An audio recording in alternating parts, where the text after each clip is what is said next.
All right, cool. So now we're live. So basically, for those who I don't know why they wouldn't know who you are, but for those who don't, could you quickly say who you are, like what you do and stuff like that? So my name is Fernando.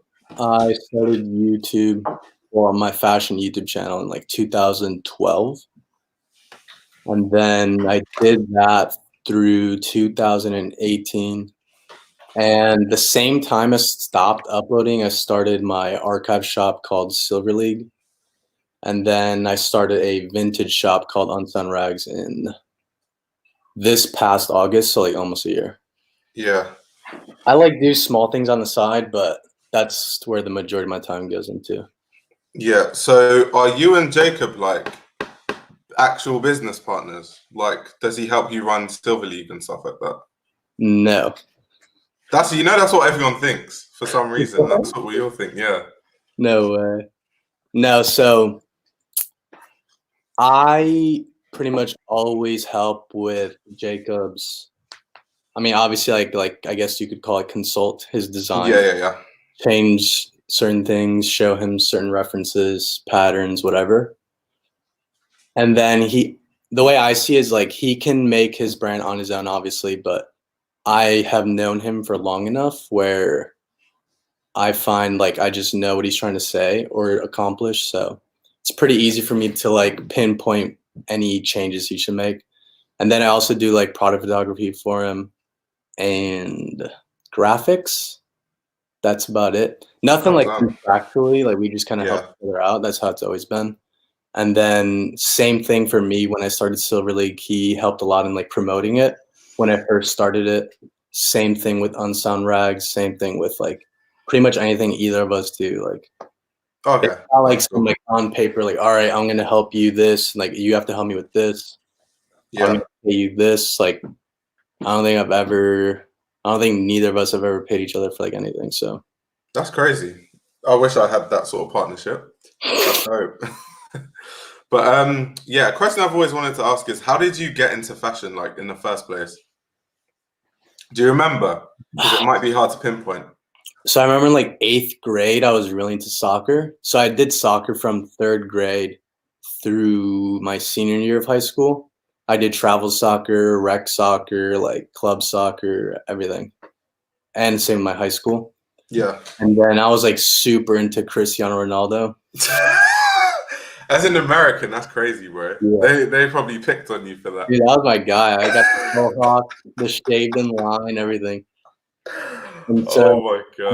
I don't know if you ever got into soccer cleats, but he did a mercurial vapor in like a safari print. Oh yeah, I remember that. So he Yeah. did a Nike Gato, and I bought those, and I wore it with like an Adidas tracksuit or some shit to eighth grade. I thought I was so like I don't know, I was just feeling myself. So that was probably like the first like conscious purchase I ever made. Other than that, like I was just wearing like clothes my mom would bring me like anywhere. Yeah. So So where was the transition from like stuff like that to stuff like Undercover, Number Nine, those type of brands? so I got like really into heavy designer clothing, hence my old YouTube name. And Yeah. then from that, I transitioned to like trying to like get into like streetwear brands like Palace Supreme, like any of like skate brands really. Yeah. And then I probably like did that because of like YouTube and like I felt like I should be into that and whatever. And then I'm trying to remember exactly how I got into Japanese clothing. I just know I bought a pair of Undercover Autumn Winter '06 insect corduroy pants in like a light tan colorway. They were tagged a size 3. They came in, smelled like cigarettes. They were tailored around like 27 inches. And then I like filed the claim and then I kept the pants and then I got my money back. And then that was like my first like Oh shit. and You then got the piece and the money. That's crazy. Finessed it. I got that. So that was my first purchase. I bought this in like some like science class at college. And then I was just like hunting through Grailed in like every single college class I was in. And then from there, I really liked the pants. They just didn't fit me. And then I wanted to buy more stuff. I Yeah. found out how to buy from Japan, which is like now common knowledge. And then from there, I just started exploring around. Like it was pretty like natural progression. I wouldn't say like I saw like Ian Connor like wearing under Yeah. shit, like I gotta buy that. Like, I was more so just like actually thinking like what I was personally like into. That's definitely a good thing. I'll tell you now, that's definitely a good thing. For sure. And but like at the time, like, you know, like everyone's like taste change, like look back, what was I wearing, stuff like that. And then I just started buying like I think I bought like 3 things from Japan. I bought a pair of like number 9 jeans for like $30. This is like early 2008. Oh, damn. Yeah, like, now the hype's too high, bro. You could I never thought I was find. starting late, but like that's still like looking back, I'm like, oh fuck, like I wish I bought everything. Facts. But like obviously I didn't have the money to do that. But then I sold those on Grailed for like $220, and I was like, oh shit, like I can make money off this. Yeah. Then I started buying more and more. And then that transitioned to like one night I was just like laying in bed, like super depressed. Like I wasn't like doing anything. I was just like a normal college student. I felt like all my friends like in LA were like excelling at whatever they were doing. And then I was just like in bed. I was like, yo, what if I make like an archive store off of this? Like to Jacob. He's like, yeah. You should do it. And then I literally got up that night. It was like 12 p.m. or sorry, 12 a.m. midnight. Then I got up, made a Shopify account, coded the entire site, stayed up till like 5, woke up the next day, bought a bunch of shit for the site. I had like items. Yeah. I'm like really good about just getting right into it. Like I don't want ever to like hold things off. Like, oh no, like I should really think about it. Like I'm more about experience. Like I just want to. I like that. As I go. The more time you waste, like you just hold it back. Yeah, exactly. And like the hardest part is always starting. So. Yeah, facts. So there's quite a lot of questions here for you. Let me see. Let me pick out a few. Someone's asking you what you studied in college. So I studied. What was I studied business at DePaul College of Business my freshman year, and then I went there with like a predetermined idea of like I'm gonna transfer out of here. Yeah. I ended up liking the college a lot, and looking back, I would have like done great there probably, but yeah, in my head I was like, no, I need to like transfer to USC. I want to go to California. So then I went to, for those that don't know, since you're in the UK, like USC is University of Southern California. It's like a private school. Like, don't worry, I'm a hooper, so I know, but for everyone else, yeah. They're just like known for like the business school, football. Like it's a pretty good school. Obviously, scandal now of like Olivia. Yeah. I went there, got into economics, and then my first year I did all right, which was my sophomore year. I didn't really make any friends there. So I was like super depressed. Like I wanted to transfer back to Chicago. Just really didn't like the environment. Like everyone was like way too Californian for me. And then what do you mean by that? Not even that. It's more so the sense that you miss that freshman year when everyone's meeting each other and like no one knows anyone in the dorms. Oh yeah. Like it's a pretty key year to miss, which is why like I would only transfer if you're like gonna live in the dorms, which I didn't do. So then studied economics, did okay sophomore year, did less okay junior year, and then that's when I was getting into like Silver League and everything. Yeah. So then I called it quits when I had like I think 3,000 followers on Silver League, and I was like, "No, I'm gonna do this full time." Like I was telling myself, like, "Yo, if I make X amount, I'm not going back to college." And I reached that target in like 7 months, and I was like, "All right, I ain't going back." Yeah, bro, I respect that because honestly, at the end of the day, people go to college, and after how many years and all that learn, like you work in a cubicle for 30K a year, bro. So if you find something where you can earn like a good living, you don't have to do that. It makes sense. Like, and I know the cliche thing to say, stay in school, but like to be fair, that's the thing. Like I don't want like kids to think like, oh shit, he didn't finish college. Like I'm not going to college. Like I definitely think I pushed myself to start my own shit because of how much I hated classes. Yeah. And from the core of it, like I wasn't a good student, but I definitely like worked my ass off, got like pretty good grades until I became like super not interested into the classes. Yeah. So when did you start your YouTube channel? Was that when you were at college, or when was it? And like, also, why did you start it? Okay, so I started a soccer YouTube channel in 2009. Oh damn! Yeah, I'm a Hey, are you in the game with me and Sanjeev? You can come down to London, bro. Yeah, and then so I did that because I think I was watching. Do you know the channel Free Kickers? I'm not sure.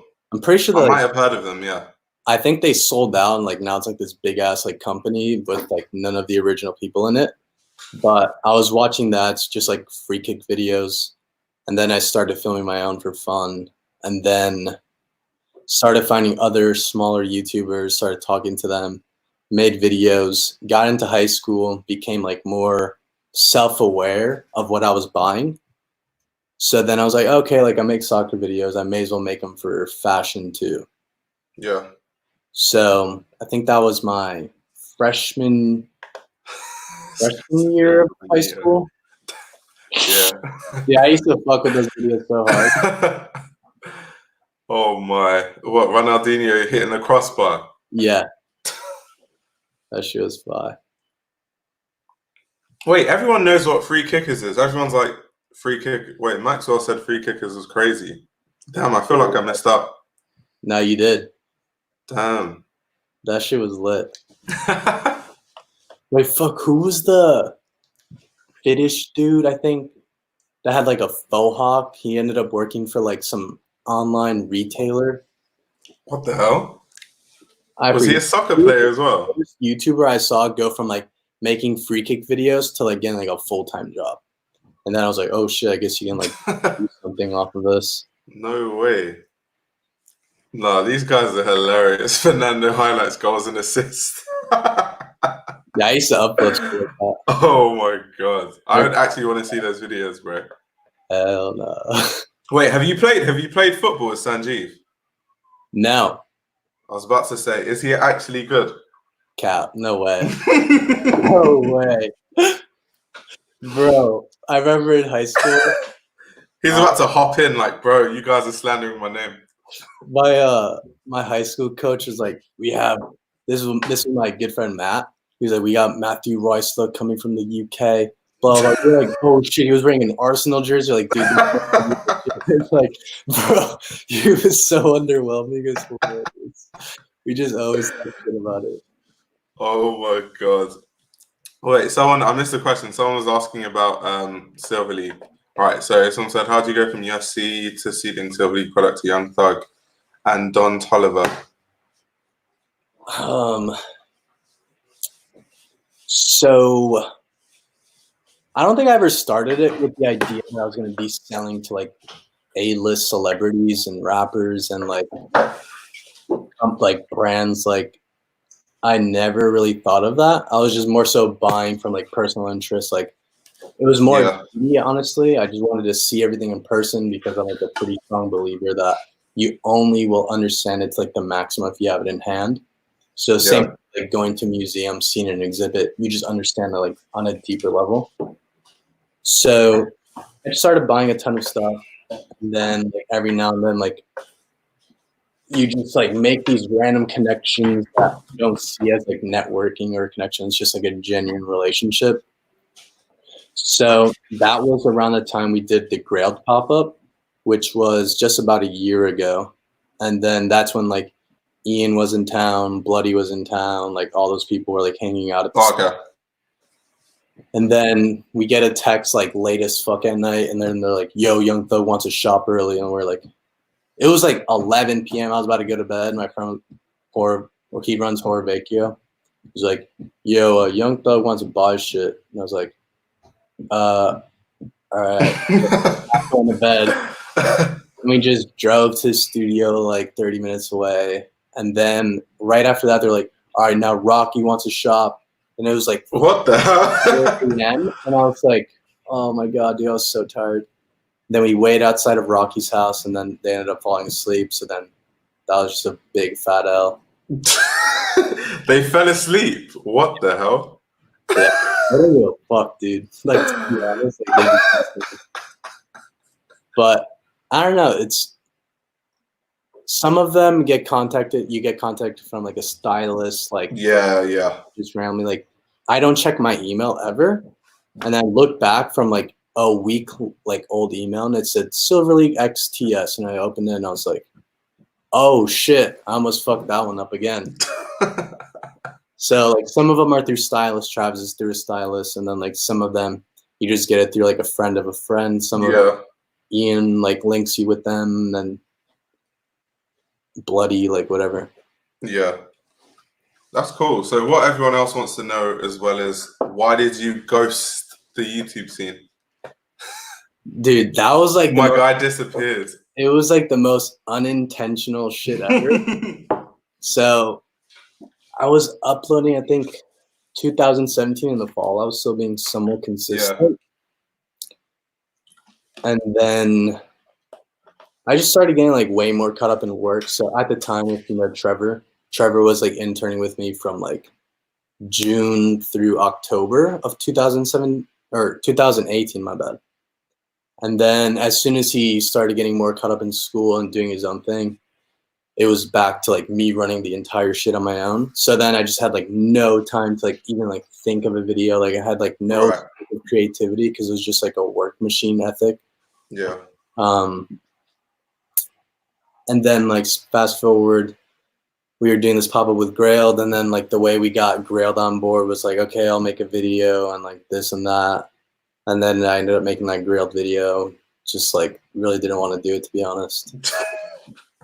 And then I don't know, like I keep telling myself like I'm gonna make another video, but yeah, if you don't want to, definitely don't. The worst thing is to just like make it just because, yeah. No, but I definitely like want to do like an update, just like show the studio because like now we have an office space. Yeah. And I also was thinking of like somehow like turning the channel into something else, which we have to like figure out like how we would even do that. So yeah. I don't think I've completely dipped, but it's been a extremely it's been a minute. But I was gonna ask, so what's your opinion of YouTuber brands? I'm not sure if you're aware of like some of the YouTubers now, like Ken Ijima. He has a brand called Vuja Day. Obviously Avery has Starts Ballet. Also there's Bare Knuckles. What's your opinions on those brands? So most of them happen to be my friends, so my opinion is probably skewed. But for the most part, like the way I can like tell like what anyone likes is if they actually wear it. Yeah. I'll wear like occasionally, but that's just me. Like I have like too much shit to wear that I don't wear. I wear like the same shit every day. But from like supporting the homie standpoint, like obviously like you have to take it for like what it is. Like it's not like a Undercover or like any of that. It's just like its own new thing. And I think as of right now, the strongest narrative is probably Avery's ground cover. Yeah. Like there's just like so much depth and like everything that he's been telling me that he wants to like roll out in the future. Like it just makes sense. Is it the perfect brand for me? Probably not, but I definitely like, appreciate it. Same thing with like Jacob. Like I'm not going to wear like nylon cargos because I just don't like wearing nylon. Yeah. But I definitely like the pants and I like what went into them and like the whole process of doing that. Same thing with like Trevor, anyone like that. Yeah. Like, I don't really know what the actual question was, but. Oh, no. Like, okay, my opinion is I'm a big fan of it, especially because like a lot of people think there's like a lot of money on YouTube. Right. And like, unless you're getting like 1 million views every video, you're not really making money off YouTube. Yeah. So like, it's good that people are creating businesses and like earning a good living, which I think people don't understand because people just think, oh, you get 100K views. Like, why do you need to make a brand? Why do you think? Also, people always like, why do your things cost so much when they have to make it in like small runs? Yeah. And that makes everything more expensive. On like pricing. Yeah. Like, people think it's like so cut clear. Like, okay, like unit cost was 12. Like, why is this 50? Like, he's just profiting like 138. Like, that's really not how it goes. Like, they have to pay for shipping, fulfillment, like employees, photographers, Yeah, like sampling, so much everything. shit. Like, the cost ends up being like way higher. And like, from what I've seen, like a lot of the YouTuber brands, like their price point just is like way lower than like a lot of the shit that's out there. And Yeah, like quality wise, a lot of them have like upped it a ton to the yeah, point it's like super competitive with like anything that's like in retail right now. yeah. That's crazy. So, what do you think of fashion YouTube right now? Because I'd say it's quite different from when like you were on YouTube. Yeah. So I was totally out of it. Like I didn't really watch just any YouTube in general for like Yeah, almost a year. Up until like a month ago, I started like looking into everything. And then, like you make so many like fashion related videos, they all just become like a big blur, even though they're yeah, the same. So it just like took, I guess, time for me to like step away and like give it like a new like perspective, if you will. And then I don't know, like some of the new YouTubers that I've like heard of and like I've maybe seen like one or two videos is like yourself, Bliss Foster, Keezy, yeah. Shout out Keezy and Bliss. and I don't know like who else is like, I don't know, those are like the main, you guys are like the main Yeah, that I've like seen. yeah, yeah. Everyone's asking about Ken because Ken is like the other guy on people's minds. When you get the time, so that's his channel. When you get the time, like check him out. No, I've seen his videos too. Yeah. Oh, okay. Cool. He's like the Japan Yeah, the vlogger. Japan guy. Yeah. Oh, so many questions. How beneficial has it been to have curated such a refined team? Dude, huge. Like at first, same thing with a lot of my friends. They just don't really see the value. Like, oh, I can do everything. Like I can do this, this, that. But it really takes like, I guess, a form of humility where like, no, like I can't do everything the best, and you Yeah. need to have people to divide up the work. Yeah. So if you do everything alone, like you're only going to get so far. Like it works for sure on rare occasions, but if you have like split up work, you can excel in one lane while someone else excels at the other. And then when it comes all together, you have like a much more finished product and just like a stronger narrative. You can bounce minds off people. And it, of course, like takes, I would say it takes me like 3 months or so to really like bring someone in and have them like understand what's going on. But after that, it's just like smooth sailing for the most part. Damn. Everyone wants to find out how you become an intern for Unsoundrags and silverleague. That's like all the comments I'm getting right Most, now. like I pick so randomly, like it's the most weird shit ever. So I wanted to at this point already have another intern on the team, but because of obviously what's going on, like I can't do that. Oh yeah. So that's gonna be delayed for I don't know how long, but I'm definitely gonna be looking like the next couple months. Really, what I look for is like someone that's like well-rounded, have interests outside of fashion, Yeah.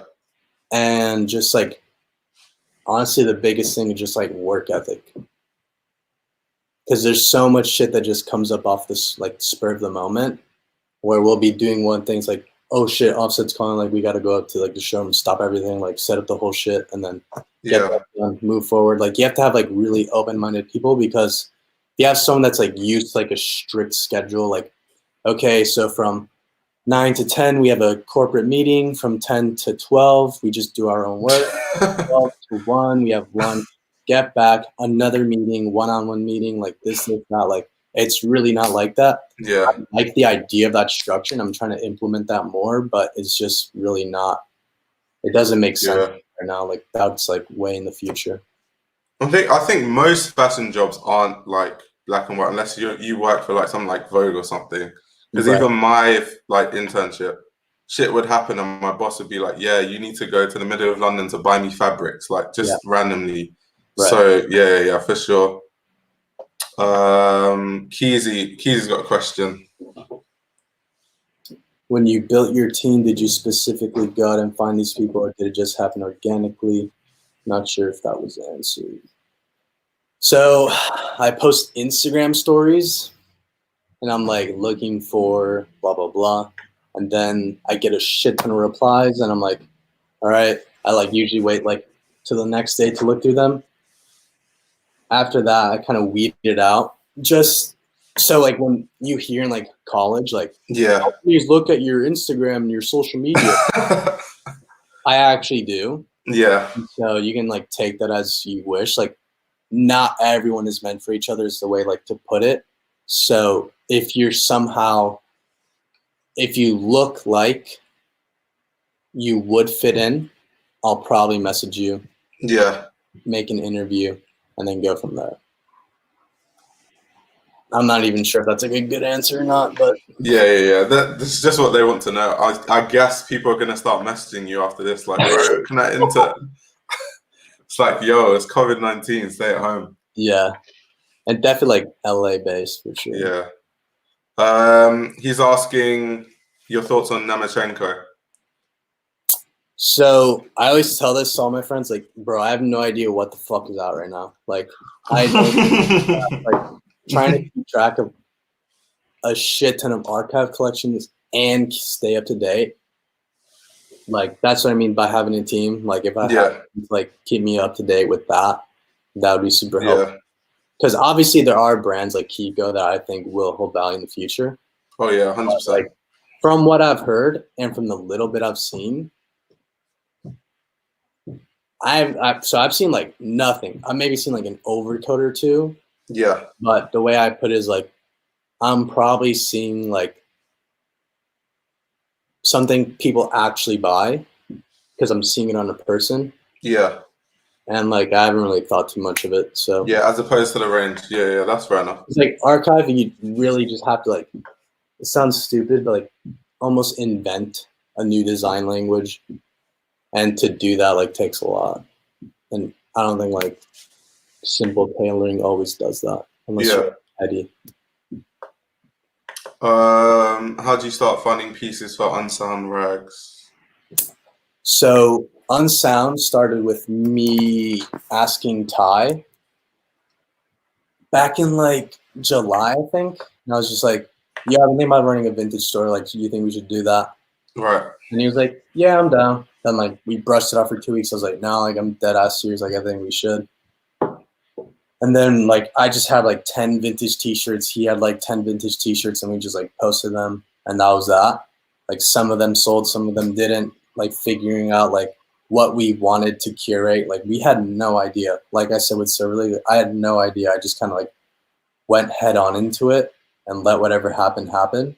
Yeah. Until we bought like 2 certain t-shirts, and I was like, oh shit, like this is like what Unsound Rags is.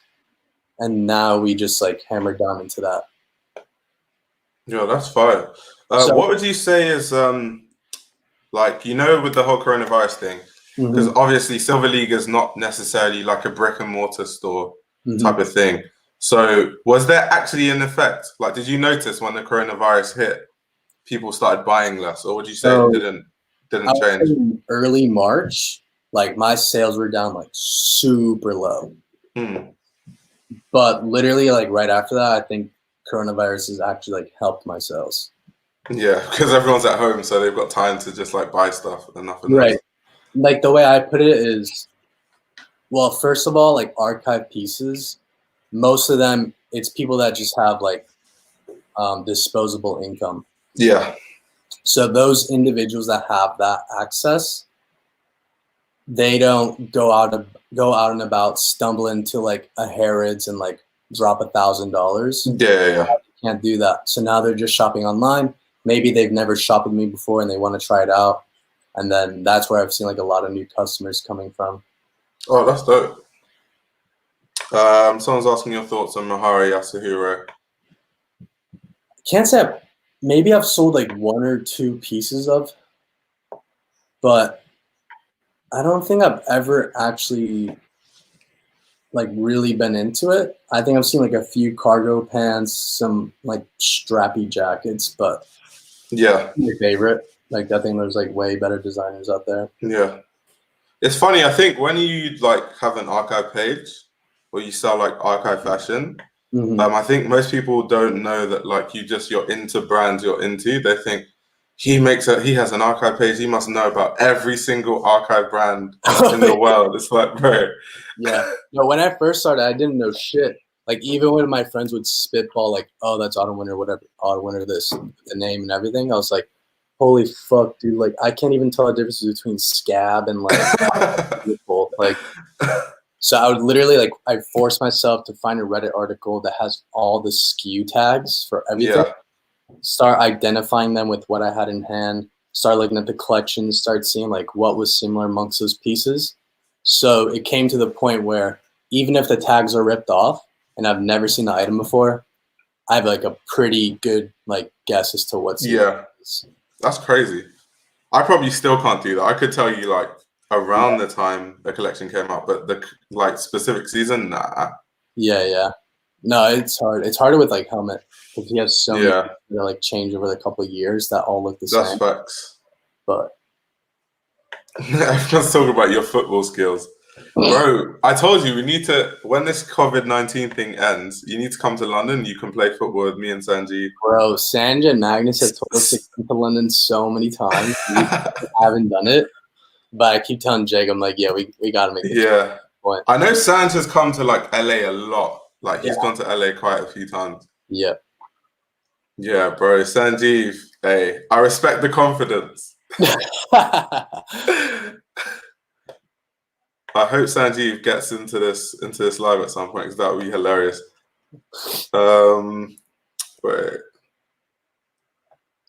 Wait, what did she say? It's funny because you're almost painted as the know-it-all. See, no one knows everything. Like someone who tells you they know everything is lying.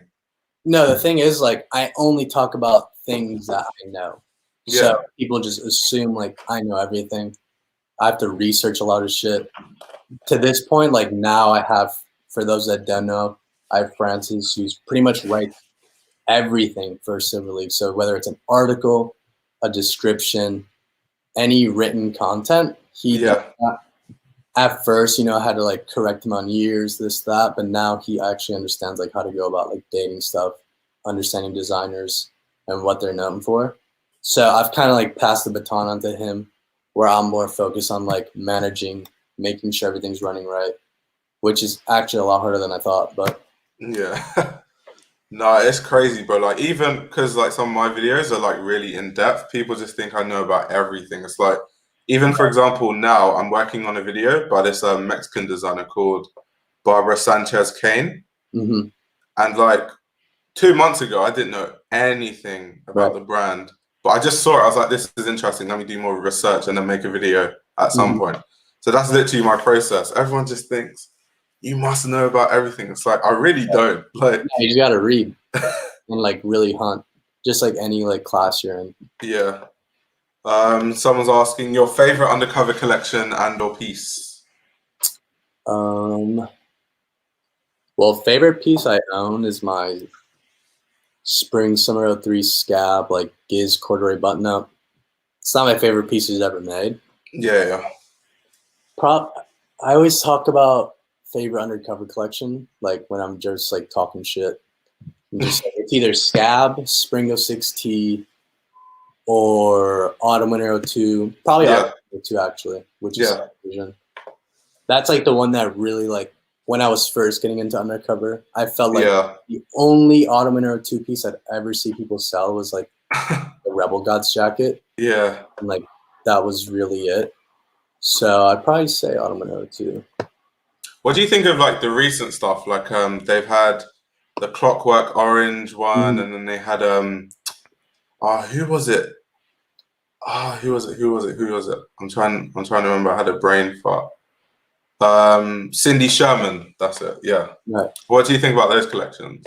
I haven't really been into any Undercover past like Autumn Winter 08. Anything else other than that, I felt like I don't know. It's just like obviously June progressing, but it's not something that I can really like be interested in. Yeah, that makes sense.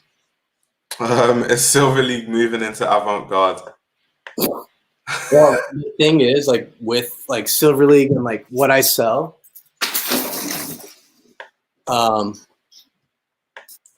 it's always been built upon like what I bruh.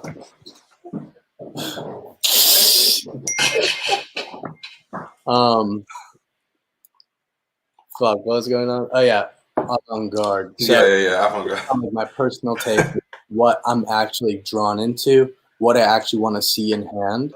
So over like the span of like the past year or so, I've just like naturally progressed into just to like appreciating like certain avant-garde pieces. Yeah. All of them, like you can ask like anyone that works with me, like I think some of the shit just looks like way too fucking avant-garde to ever actually wear. Or into like it's kind of this is probably like the opposite of what like Sanjeev thinks. Yeah. He's like really into just like I guess you could just dumb it down to like wearing runway shit. Yeah. I like wearing like uniform. It's like the polar opposite. So when it comes to avant-garde, like there's nothing really too avant-garde about it, other than like the cuts. Yeah. Like, at the end of the day, the way I put it, it's like it's a pair of pants. Like you either like them or you don't. Yeah. That's like CCP because it's like edgy, but it's still all like wearable. Like there's nothing that's so like crazy. You're like, yo, it still looks like a normal. Like if someone didn't know a CCP, they wouldn't think it's some like weird shit. Right. Basically. Unless you like wear it all together, then like yeah. no one can do that with anything.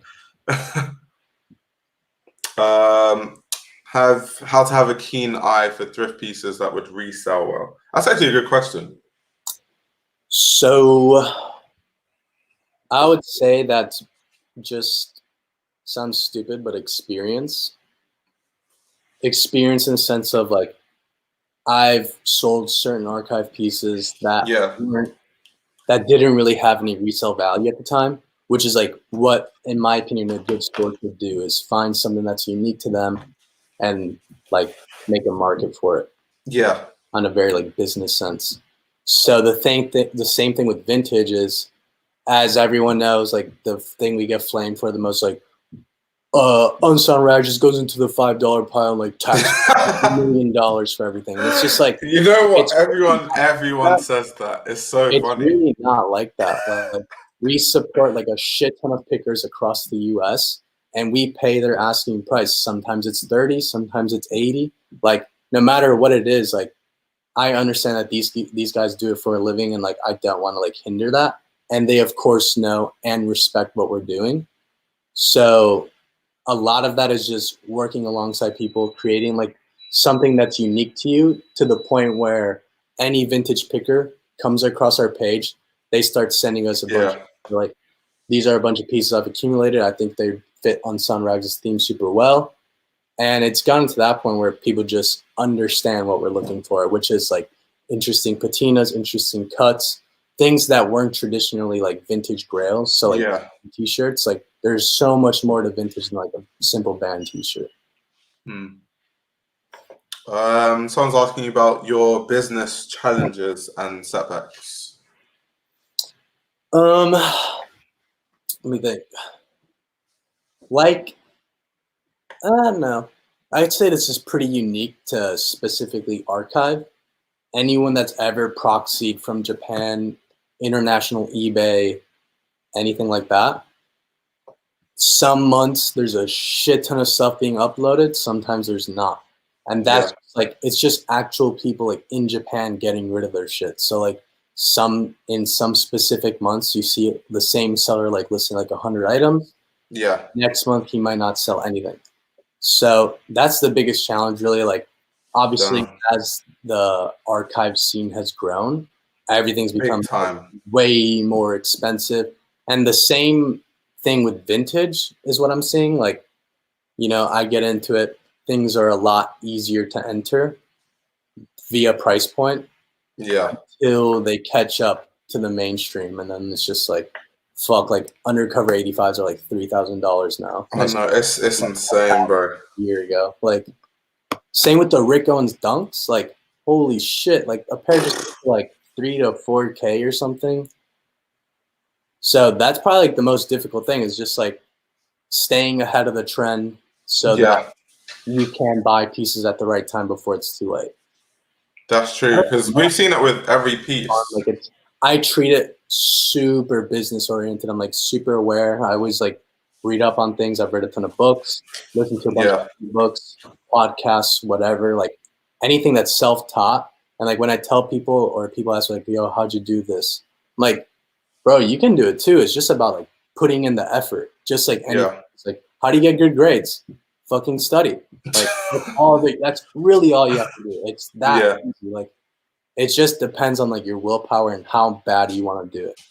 Yeah, so, I even agree, because someone was asking a question about like tips on their page, and to me it's just like grind, man. Like seriously, like I know because I'm on YouTube, like people don't see what I do behind the scenes, but like literally when I was doing my first internship, I got no sleep. I was working from like 6 a.m. to like 9 p.m. just non-stop. So and now I'm at a level in the industry where like it's good, but to get there was not pretty. Right. So people just need to just put in work, whatever you do. My sleep schedule was so fucked. Like, I think it was 2000. Yeah, this is all 2018. Like when I was just like really like hustling. I would wake up at 1 a.m. Oh damn. 1 p.m. Oh, that's yeah. 1 p.m. Because I was sleeping in. I was just like, I woke up at 1 p.m. I posted whatever I was selling that day, went to go eat, came back, started buying up shit ton of like pieces. Come like 8 p.m. I'd sit down, edit the next post for tomorrow, write the entire description, measure it, add it to the back end of the website. And then after that, I'd keep shopping some more. And then I'd have auctions ending at like 2 to 4 a.m. So then I'd sleep from like 1 to 2, wake up at 2, stay up till 4:30ish because some auctions like keep going and going and going. And then from 5 to like 10, maybe 1, I'd sleep. So it's just like I was just like a zombie at that point, to be honest. Like, I was just like, it was so unhealthy, but the thing is, you need to get through that to get to the level you're at now, where you can actually have like a better sleeping pattern.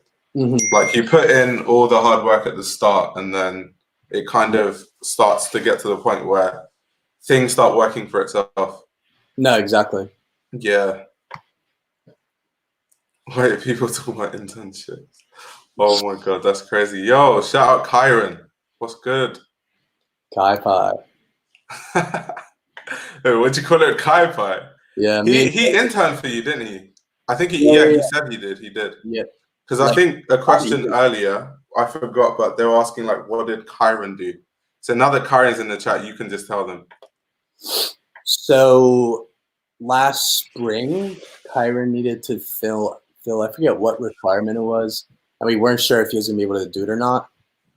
They ended up like emailing me, like file the paperwork, like whatever. And then he was like booked to come. Yeah. So Kyron actually slept in Silver League for like a month. And pretty much just like anyone else, he just helps with like day-to-day tasks, like, oh shit, like we need to send this and this because Travis has a music video tomorrow. Yeah. Like, send a shit ton of photos, and like it sounds really stupid, but like you really just have to like do all the annoying shit to make like a pretty outcome. So it's really just like any of like the groundwork. We need measurements, he help with measurements. We need photos, help with photos, like anything like that. Yeah. People want to know your relationship with Jacob, Hetzer, and Garrett. I think I met Jacob at our Grail pop-up.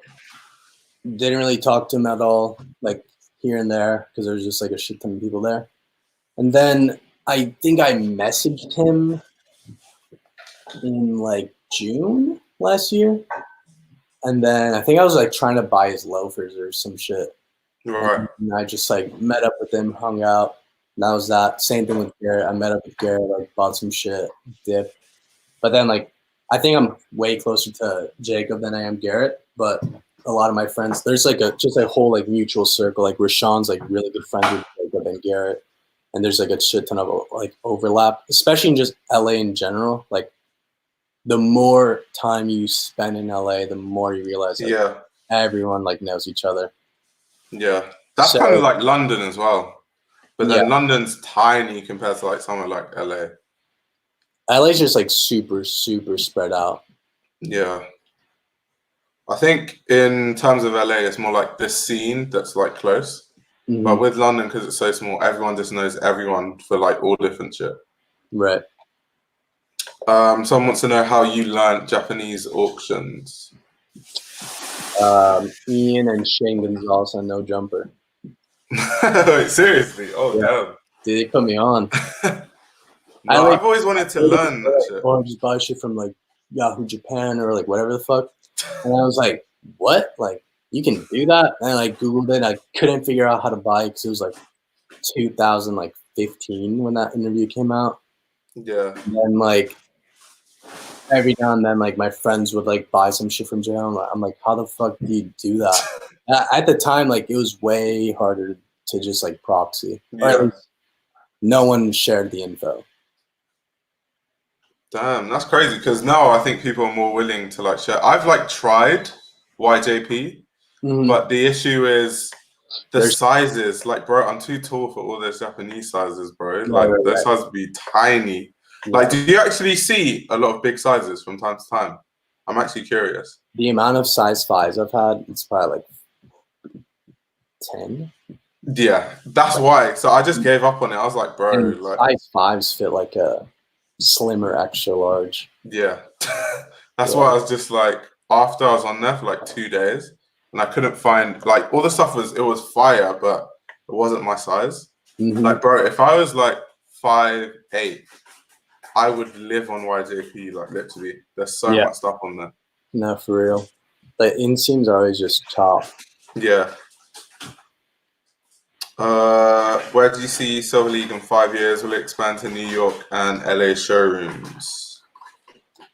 So the way I look at the 5 years is from 2018 when I started everything. So by 2023, I pretty much want to have like everything like fully automated, whether that be a physical store, whether it be just appointment only. I'm not sure if I want to expand to New York or not, just because New York is like super expensive, and I don't know how having a showroom would add anything because there's already people that like, excel in that, like David, my friend Cliff from Middleman Store, my friend Dominic has his own. So like there's enough competition out there, where here it's the other half of Middleman Store, Horror Vecchio, and like that's really it. And what a lot of people don't know is like, I don't know what people would assume, but we're like super good friends. Like, even though we're technically competing in the same market, competing for the same listings and pieces, like for the most part, like everyone just gets along. No, that's a good thing. Yeah. Like any business. Because I'm not sure if you know there's like a rise of like t-shirt brands that make these sort of graphic t-shirts of like celebrities and stuff. And that scene is like really competitive. Really? Like in terms of with each other, yeah, big time. Like, you know, there was a time when like Travis Scott tees were big. I know, like all these different pages that were making Travis Scott tees, and bro, it was heated. Seriously, bro. Is that legal? I don't think so. I don't think so. I think because Travis, I think even wore one of them. I think he just like respected the hustle. Yeah. He could have quite easily like sued them. Name? Like Marino Moore? Oh yeah, he's like the main person. Marino Moore is like the main person. Yeah. Yeah. Yeah, I think he just like respected the hustle. Because if Travis was like, "Yeah, I'm suing all of you guys," that would have been it. Like seriously, like you're making money off my image. Like, bro, all of you are. I'm taking all your money. Do you think moving to LA is still vital to success in fashion? No, definitely not. I know some friends that run it out of like Philadelphia, like outskirts of New York, like not New York City. And really the only difference is because of the internet, as long as you gain some traction, eventually every stylist has a job to fulfill. So they're trying to pull as much shit as they can. Yeah. So as long as you're doing something that you think is good, eventually you'll just like keep on evolving and like just gaining more knowledge to the point where eyes just naturally start to stumble upon you. Yeah. And that doesn't make a difference if you're in New York or LA, really. Like, yeah, here I can like meet up with someone on the spot. Is that necessary? Like, not really. yeah. Because I've noticed, like, especially with YouTubers, not just fashion, but in general, why is it that when YouTubers make it, quote unquote, they all move to LA? I'm like, what is in LA? Bro, nothing. LA is boring as fuck. Like, I don't know what people think of here. Like, LA is so fucking boring. Like, when I moved here, I hated it. Yeah, It's like, yeah, like, you can go to the beach, but like, bro, I've been to the beach like 5 times yeah, in 2 years. Like, I don't really do that. So, I don't know. Like, yeah, there's like mansion parties and like clubs, but like, I don't like partying. Like, I yeah. hate it. I think it's like the whack. Same. I hate Like, clubbing. everyone's just like standing around and trying to like talk to people. Like, oh, like I do this. Like, holy. In fashion, I think it's That was even like, I just want worse, to go bro. home. Yeah. Fashion parties, everyone's just like trying Bro, to when act they're cool in a linking, corner, bro. that shit's Oh my god. crazy. Like, some people are there to link and build. Yeah, literally. I guess it works though. I don't know for how long. Someone wants to know about the LA fashion, so I have no idea what he's What do talking you think about. about the LA fashion slander? I think it's what he means. Like, everyone wears like Amiri and like bands. Oh, okay. Fear of God. I don't really care, to be honest. He's like, bro, I'm not responsible for that shit. Yeah, nah. Yeah, everyone's like, London is fun. Yeah, I'm not leaving London anytime soon, guys. I think if I move to America, I'll probably move to New York. I don't know. New York seems really similar to London. Yeah, for sure. Everything's like a lot tighter. Yeah, the people are probably very conceited in LA. I mean, that's like anywhere, bro. Like, Yeah, people are just like that. Like, are there more here? Probably, but I don't know. yeah. Not everyone. Like, you definitely find like some wholesome people. Up and coming brands you're into.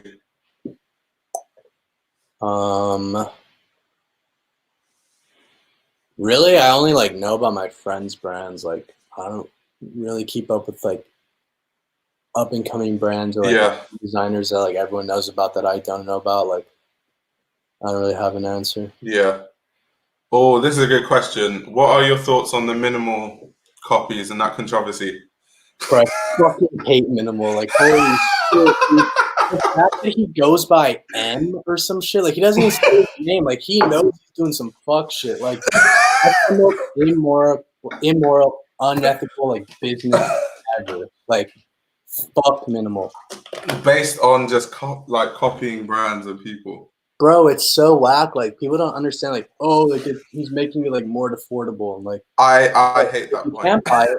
Buy some fucking vintage. Like, that's it. Like, it's Literally what I was about to say. every brand references vintage. Like, I sell to like a bunch of brands that buy my vintage. Like, that's where it's coming from. So like when people tell you like go buy vintage, like it's just a fact. Like, everyone's ripping that shit. So Yeah. dude, it's like the most immoral shit ever. Like, someone like went to like fashion school, understood patterning, fabrics, textiles, everything. They put in all their hard work to make a pair of pants that someone's just fucking ripping. Yeah. Like, it's just like, what was that? I made an analogy the other day, but I'm trying to blank on it. But yeah. Oh no, bro. I feel you. Like, yeah, same as someone that's worked for like luxury fashion brands. They take like 6 months into it. Like, yeah, 6 months to make a concept for some original shit. Yeah. Like, for someone to just like, all right, I kind of like that. Like, yeah, I can never support a designer that does that. the way Copies they do people, it, like, never. they send to China, tell them 1-to-1, and then boom, done. Like, bro. Yeah, it's crazy. And then what I don't understand about people is people in fashion have this like need that I have to have that specific piece. And I think it's a like mentality issue. Like, if you can't afford it, you don't need that exact piece. Like, just find what you can afford. Like, or just that wait. isn't a copy. Yeah, or just wait. Like, vintage, there's a lot of stuff. Or you could get custom. There's like, so much stuff. A month, you'll be over it. Like, yeah. Because the fact that you feel you want a piece so much that you're willing to buy a rep of it means you're probably buying it because of hype anyway. Right, exactly. So it's just like, yeah. I'm glad you said that straight up that you hate minimal, bro, because I'm not the I'm not the biggest fan, bro. Dude, the Creech cargos, like holy shit. What are they? You know they styled it with like Rick shoes as well, Yeah, bro. dude, that's the most like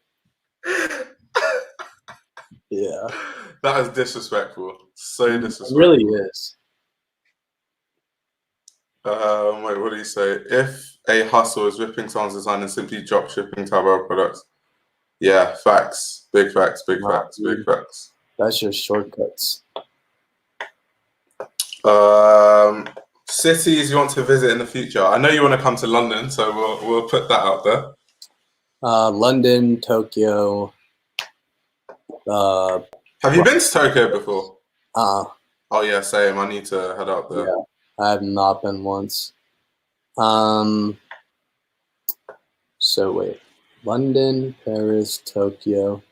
I went to Italy. I think I went to Milan, maybe. Didn't fuck. Oh, that's dope. But this is like 2008. Like I don't really know. But I don't know. I'm not much of a traveler, to be honest. Like, maybe in the future I will be.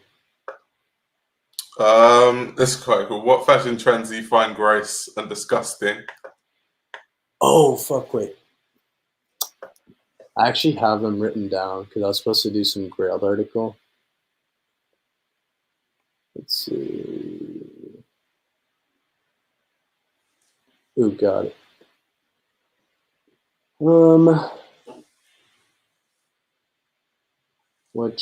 As far as trends to steer away from, I'd say affordable alternative brands such as minimal, they are evil. That's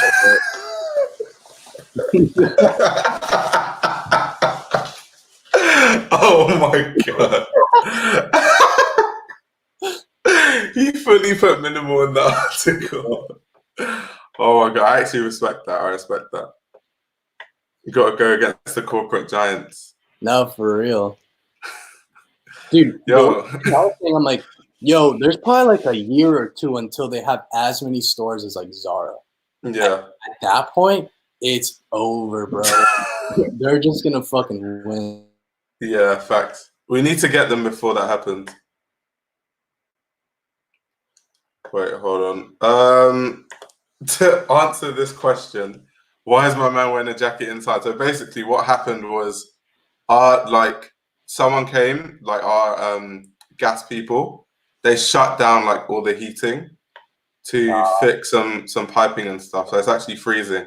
So don't worry, I don't normally wear jackets in my house, bro. You gotta be fitted at all costs. List of artists you've sold to. So did you eventually link up with Rocky, or did he just like ghost you? I've been supposedly linking up with Rocky for like a year. Never happened. But I'm sure it'll happen at some point. Who have I sold to? I mean, anything. So I've sold to a lot of people, but sometimes they just don't wear it. Yeah. So like it makes no sense to me because some of the stuff I sell them, I'm like, oh fuck, like I'm never seeing that again. Like, I sold my Scab Christos to Travis, which like no one knows. Yeah. Like, the ones that I listed for 10 grand, and like he hasn't worn them. I'm like, what? I should have just kept them. Damn, but those guys just have so much money. Yeah, dude, it's crazy. They just buy stuff like that on a daily basis, so it's just it's crazy. No, but let me think. So Migos,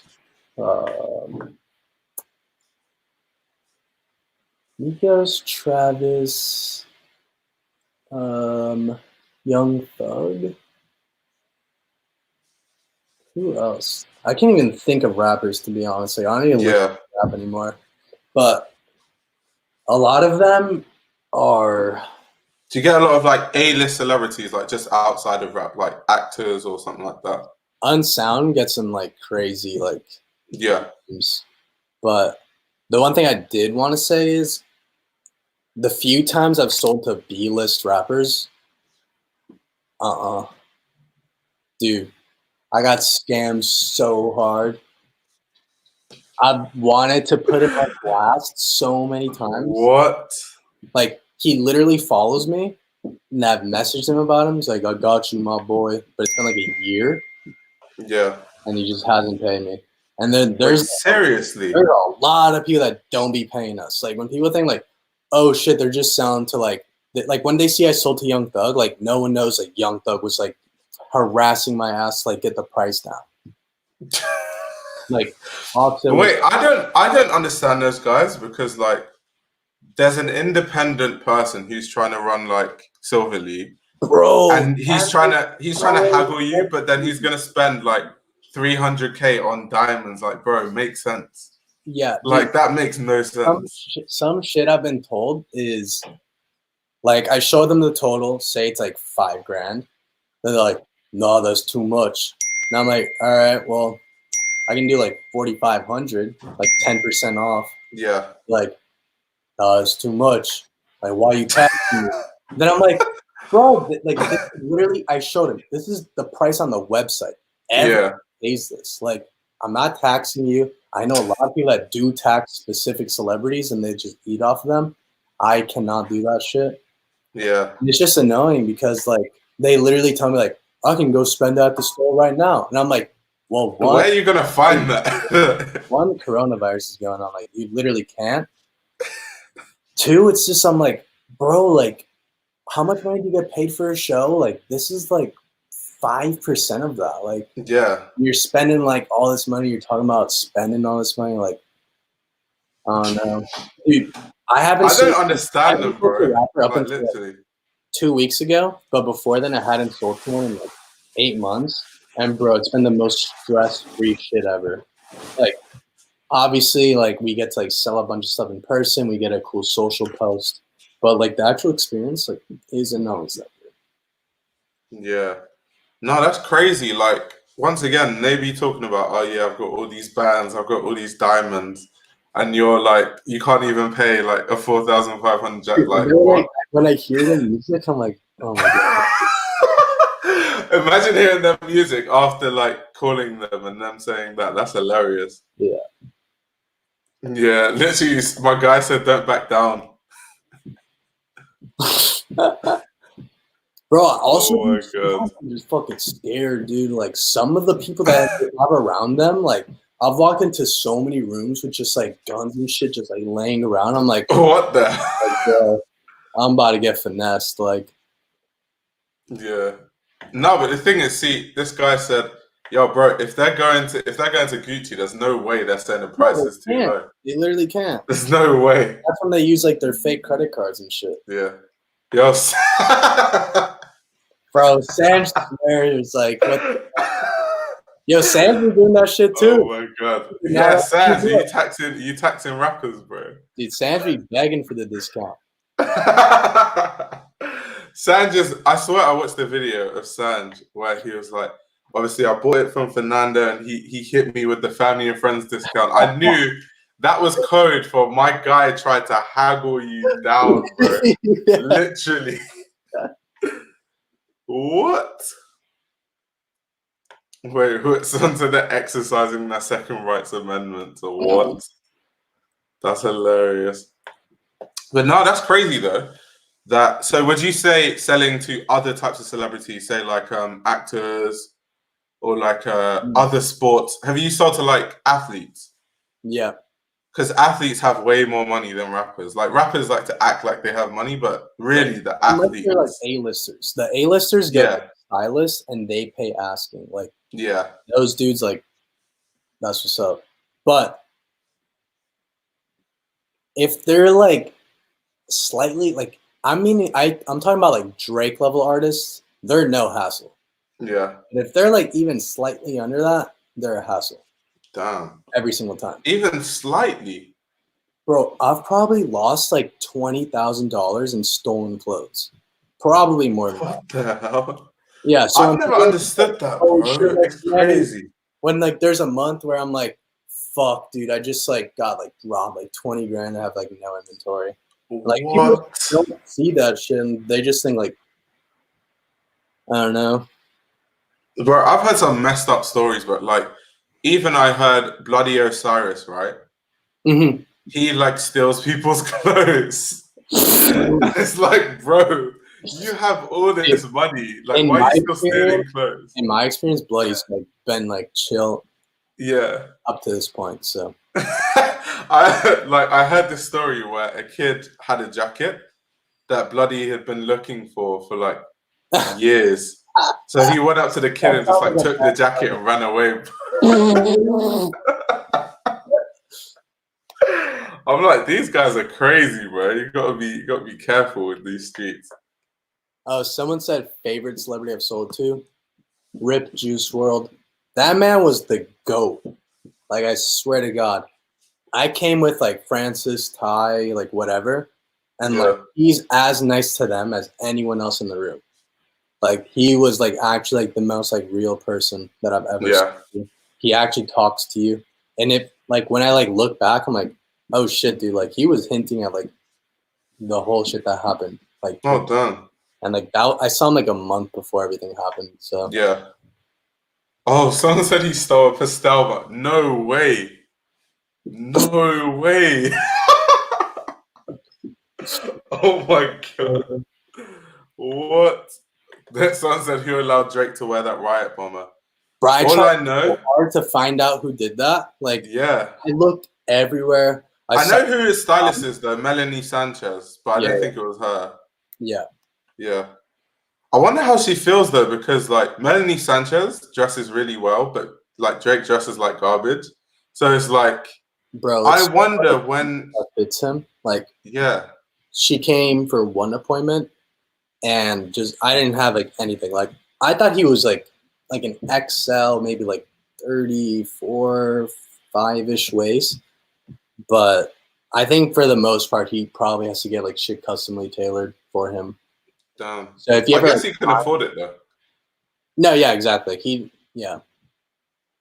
My I guy tried really has. hard to find out who gave him that riot bomber, and like I could not find it. I saw someone. It's a mystery. He was like, Drake bought this off an archive store for $8,000. I'm like, what archive store did that? No one's gonna sell a like riot bomber for 8K, bro. That's not happening. And I was like, bro, 30K minimum. Yeah. Considering it was Drake, they'll probably tax it. To be fair. Yeah. No. Exactly. No, that's. Why does everyone say Drake's gonna ruin his image? Do you know what's funny? I don't think anyone who watched that video who isn't into fashion knew about that jacket. No, exactly. They probably just thought it was like some camo like bomber, like literally. Yeah.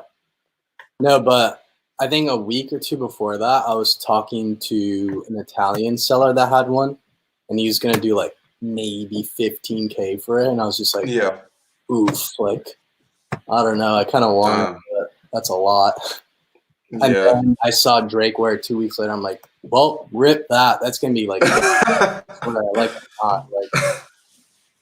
the biggest mystery is Ken's Raf bomber got stolen, like Ken Ijima, and then that was like the same week that Drake's music video came out. So the whole thing is everyone's like, oh, did Drake steal Ken's bomber? Oh my! Wait, what did Bloody do now? He traded some Raf College jacket worth like 5K, and he didn't send anything on scam. There's like a whole Instagram page for that. Yeah, yeah. I know Bloody be on some madness. All I know is like, don't try and do like any business with someone you've never met. Yeah, facts. Especially if it's like you've heard stories, like probably don't. Yeah. Like it sounds good that like you might make a trade, you might make a sale, but like every single time I've thought that, it's never worked out. Yeah. But then the thing is, if you're selling to like celebs, like you never really would have met them for the most part before. So like, how do you, especially because you said like B-list, they can be a bit sketchy. So how do you decide like now? What's your process to determine like who's going to be legit? None of them are ever like completely legit except for like Travis and Juice. Yeah. I think that was my only experience. And with Travis, it's like always smooth. Yeah. So now I'm literally gonna strictly take cash or Zelle.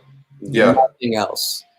Like nothing else. Like no invoices, no invoice that you never pay. Like fuck that. Like any credit card. Like I've also been scammed on my website by, hopefully he's watching this shit, because like, dude, that fucked me at the time. Like kids think it's like fun and games to like scam kids online that are like trying to do their own shit.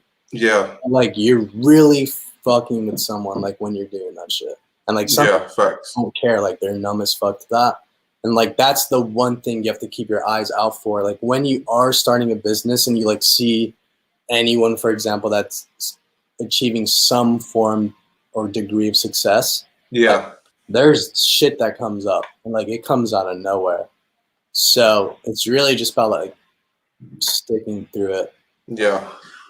And it's harder to do than said. So thoughts on archive becoming more mainstream. What do you feel about this actually? Because I've realized, like, since Silver League, like I knew there was a time when people only used to talk about Silver League, and now there are so many archive pages, like loads. Like, how do you feel about that? So when I first started, I think the only archive page I knew of was Horror Bakio, Yeah. run by Kel. And I think the other one was Empty Room Archives, based in Japan. So I think those were the only two I really saw doing it. I think they both maybe had like 10,000 followers. And I was like, all right, like I could try. Like I remember I talked to a few individuals that said like, oh no, like archive caps at 10K, like archive caps. Right. Like, everyone was telling me that, like some specific YouTubers that shall not be named, but they ended up doing their own archive page. So I always like look at it from a very like, how would I put it? I've tried really hard to spend time Right. to understand what grows on social media and what you need to do to get certain like targets. So the way I saw it, like, okay, things that are perfectly lit with no creases perform way better than like a hanger photo that's naturally lit by the sun. Yeah. Small things like that. And I'm like, okay, this is at the time when like, who was popping on YouTube? Probably like Jake Paul or some shit. Like there's shit you can learn from anywhere. It doesn't have to be fashion. Yeah. The thing that everyone learned from them and their era was like, you have to upload every single day. Right. I guess you have to, but it's a quicker route and it's a lot Yeah. route. So I was like, okay, I'm going to post every single day, 3 times a day for however long I can. And so then like I found my page growing a lot faster than others. And then now there's obviously like, there's a market for it because there's been not only my store, but Middleman, Groupie, any other store that I've worked with. Like they all started implementing that their own individual tricks that just like YouTube, for example, like you watch one YouTuber, you grow up watching them for Right. example, you see what you like and what you don't like. Then you just take that in your own perspective and then you just adapt to what you think might work better. So now that there's so many kids that get to watch certain stores perform well, some stores perform not so well, then they have like a lot more room to like achieve success. So that's probably why a lot of kids are getting into it because like, okay, I just figured out how to buy from Japan. I figured out how to get steals, whatever. Now all I have to do is this, this, and this. Yeah. Yeah, that's big facts. That's even like assume it would happen. Just like anything you post online, if it gets to any degree popping, like there's gonna be people that want to do something similar. Yeah, big facts. Why does everyone keep asking about your hair? Bro, I don't know. Everyone's like, yo, I need the hair tips, bro. Yeah, that's so true. Like even on like a YouTube standpoint, like watching, so I used to watch this guy called Steve Booker. Like he's OG, you might not know who he is. And then after it was like you, Jacob, Magnus, and Kofi. And then I realized, so I sat down one time when I was thinking of making my channel and I was thinking, what do all of you have in common at the time? And it was basically consistency. So in my head, I was just like, so long as I can be consistent, like my channel's going to grow. It's like inevitable. Yeah, exactly. And at the start, it was tough. It was tough. You actually like, which is actually a lot harder to do than it sounds. Like actually figuring out like what you're interested in and not being like affected or influenced by what is going on YouTube. Yeah. That's like the hardest thing to get past. And like once you do that, then you can start having your own channel, like a Bliss Foster, like a yourself, and Yeah. that nature. Sounds like, how do you handle the expensive shipping from Japan? You got to cop up. Do you get hit with customs? No one sees. Like you get the customs, like, bro. oh, like, this shit's cheap, but then it's like, oh shit, I gotta pay like a $300 shipping bill. Like, oh fuck. You just gotta pay it. Like, there's no way around it, really. Yeah. Everyone's talking about hidden NY. Okay. Wait, what do they say? Hidden NY is oversaturated. Is it?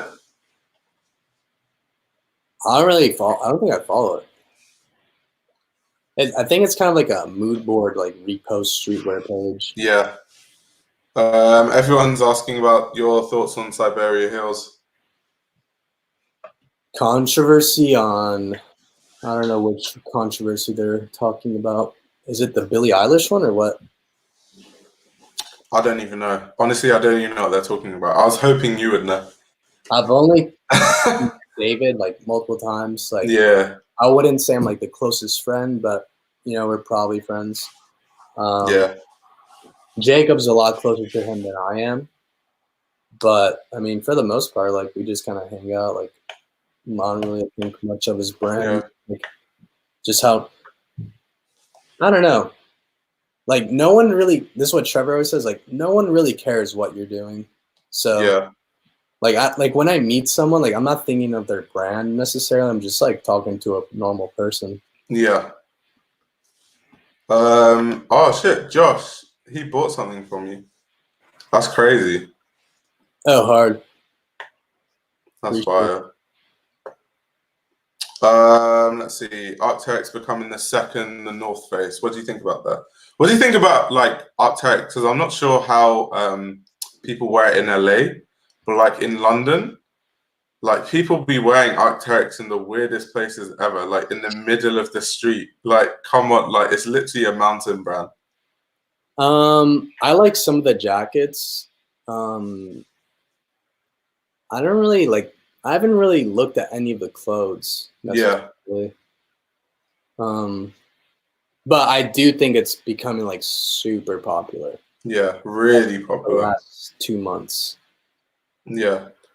What do you think? I'm not sure if you saw the latest like Off-White show, but something that I found really interesting was, so in that show, Off-White, they use like an Arc'teryx jacket in it.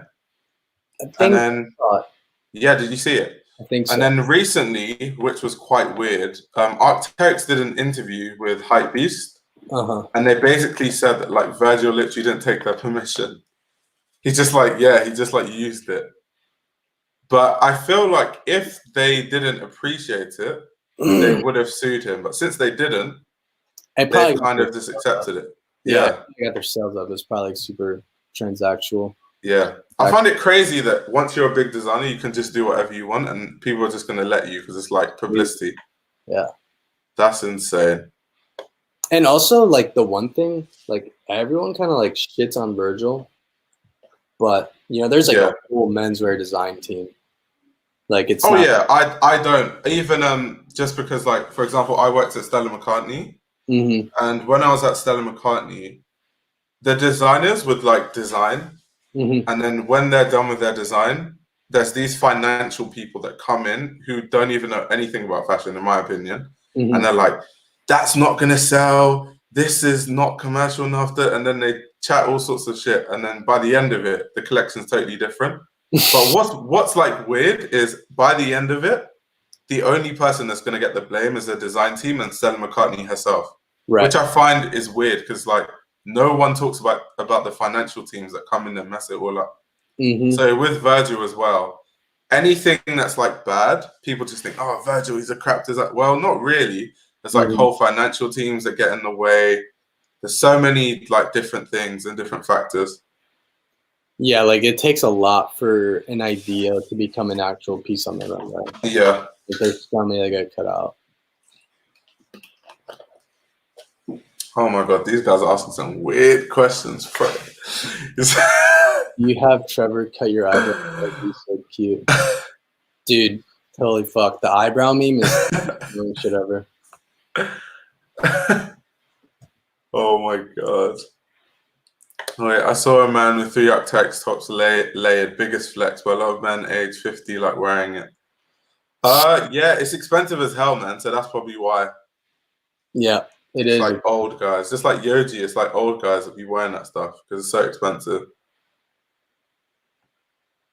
Like, what got any new European brands in mind? I guess this is a question for you.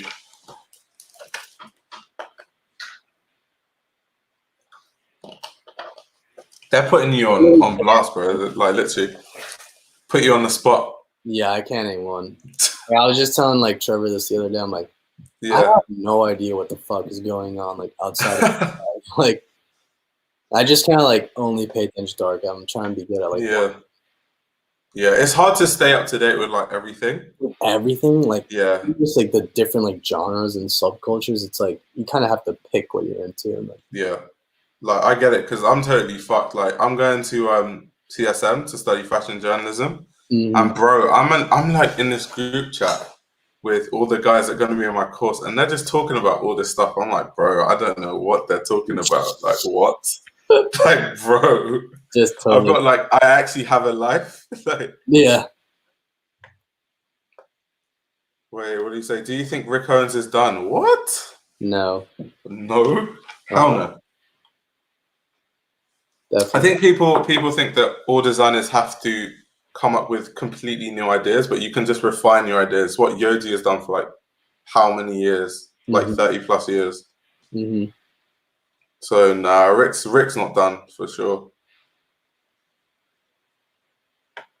How do you come in contact with stylists? I never reach out to them. They usually just reach out to us, whether it be in the DM or an email. Yeah. How would you describe your style? Probably just uniform. Like I'm never really trying to be too flashy because that's just personality nature too. Like I'm not like a very outgoing person.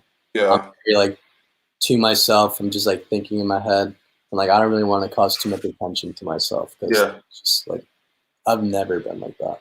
Yeah. So. Thoughts of Raf at Prada? Is that actually happening? It is, right? Oh yeah, he's at Prada officially. I'm pretty interested to see, but I don't know. I haven't really been into like much of Raf's like newer work. Yeah, that's very archivy of me to say. No, I think his own brand has suffered. Right. From like, because he's just been at different brands. He was like Giorgiano, Dior, CK. Like he's just been all over the place, and his actual brand has suffered. So actually, his best collections to me are the earlier ones. Right. So for his own brand, it's not like far fetched to say like you're not like feeling too much of it. But yeah, like the CK stuff to me though was really hard. But I'm curious to see the Prada stuff. Yeah. Because Prada menswear, it needs like a bit of a buzz there. Because the women's wear has always been good, but the men's wear is like on and off, like really inconsistent. Wait, someone said they want Raf to stick to Raf. Yeah, I don't think that's ever gonna happen, bro. Raf is a nomad. Like after Prada, Raf is probably gonna go to like Gucci or some shit. Like he can't just stay. Like he can't do it. Wait, what did Travis say? Tell them about when you wanted to Disney. Bro, I wanted to. The Mickey fucking mini tee, and I wanted to wear that to Disneyland, but I probably wouldn't have been let in. Wait, seriously? Wait, what? Wait, they wouldn't let you in? No, I didn't actually try. Oh, okay. I was about to say that's insane. Yeah. Someone's asking me, how is thrifting in the UK versus thrifting in the US? It seems like everything cool secondhand find online is from the US. Yeah, personally, I don't really go thrifting much in the UK because like there's like one place, like Brick Lane area, like Shoreditch. Outside of there, we haven't really got anything. I know LA, from what I've seen, has some really, really good like flea markets and different stores and stuff. Right. But yeah, what's your perspective on like US thrifting? I've only heard about UK's, but what from Sandra's saying, it's like definitely like mainly only curated vintage. Any Yeah, like prices can like get really up there. yeah, So facts. we have the opportunity to go like to warehouses, flea markets, pop-ups, online meetups. Like you can Yeah, buy vintage in so many ways here, and it's yeah, you could do the same shit from London, but you just have to wait for shipping. So yeah, facts. I'm not sure who this question's for. What country do you think are next in fashion? Personally, think China. I also heard Nigeria is coming in strong. I don't know who that's. I'll probably answer it since yeah. Um, yeah, I would say China. China's got like a wave of like. If you watch any CSM, LCF, any fashion school, their graduate show, like 90% of the designers are going to be Chinese for starters. Because now recently all the standout designers from schools have been Chinese. And then Nigeria, yeah, there's like some people like Kenneth Ize, who showed his first Paris show like last season. Moa Lola, she's part of Fashion East out of London. There's a few people. There's also, I feel like Mexico is coming in strong. Like Mexico has a few designers that I'm looking at right now. So really, I'd say those are the three countries I'd say like up and coming. Obviously Japan, Paris, London, those are all like established. bro, put the throwback photo. Yeah, of course. Gotta give them the OG photos, right? Someone's asking, do you support Bliss Foster on Patreon? I actually just so I'd like heard the name floating around for a few months, but Yeah, I just like wasn't watching YouTube. But I think I watched his fucking like hour and a half long like Q&A to like get yeah, him whatever. But that's like the only video I've seen. So no, I'm not a Patreon yeah. supporter. No, Bliss is the goat. Bliss is the goat. He's like leading the new era of fashion YouTubers. That's what I've been hearing. Oh, this is quite. These questions are getting deep. What's your favorite fashion magazine? Don't really read any, but I like old Vogue. Yeah, yeah. New Vogue is like trash, but yeah, old Vogue is like nice. Okay, people are talking about Prada. Travis is trolling you, bro. He said you're on house arrest. Wait, what? He literally said you're on house arrest. Oh, God. Oh my god. Wait. Okay. Someone's asking, did Travis Scott wear Jacob's cargos? Yes. Do you think celebrities, translators are dead? Or can they still be considered? Okay, yeah. To go with this question, I'm not from America, so I've never considered like Lucas Abat or Ian Connor's fashion act because I'm from London, bro. We don't really know or didn't feel any of their impact. But what's your consideration on that?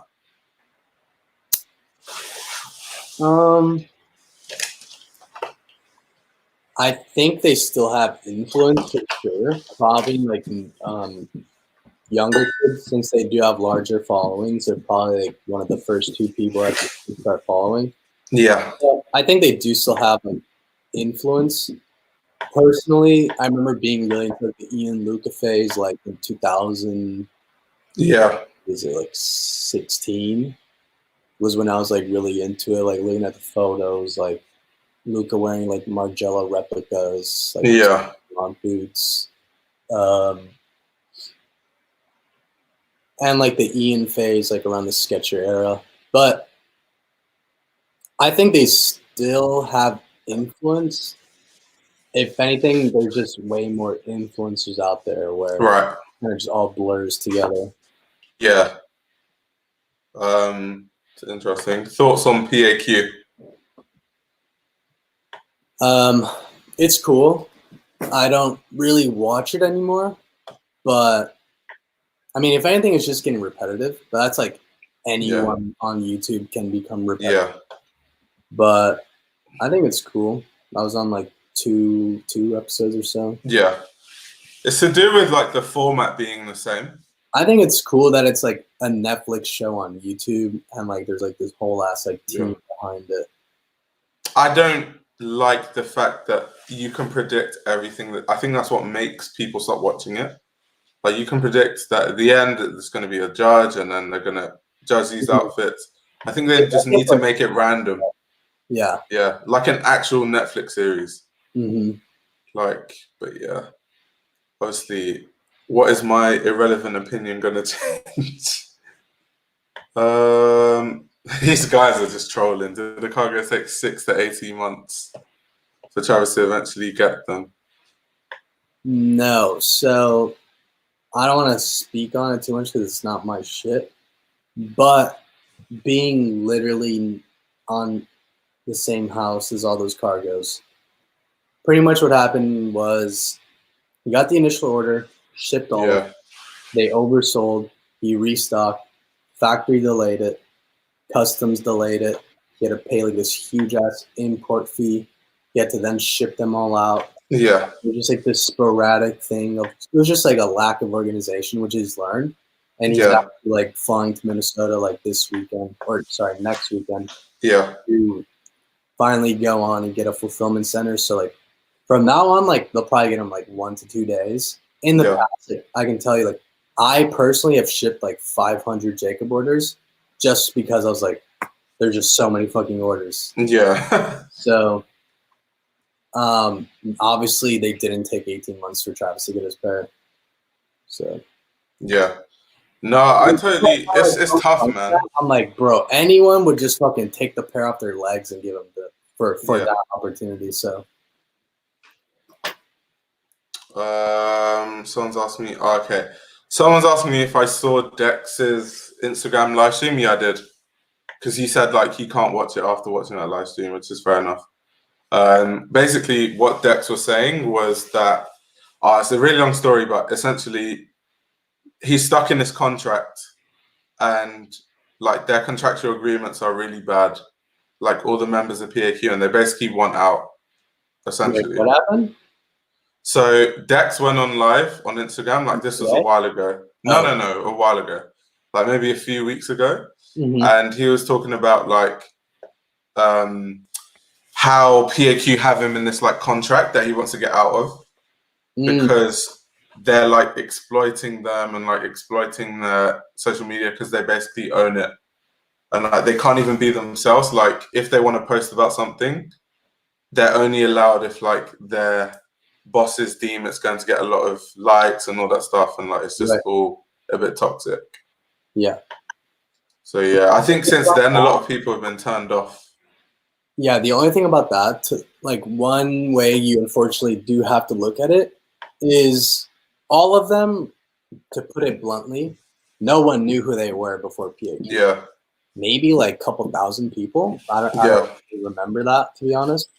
But it's the whole thing where before an artist gets signed to a label, it sounds so good to them because, oh, I'm going to be rich, famous. Like, yeah, I'm going to have like 20% over my head. But it's better to have that 80% as opposed to like being stuck where I am. Yeah.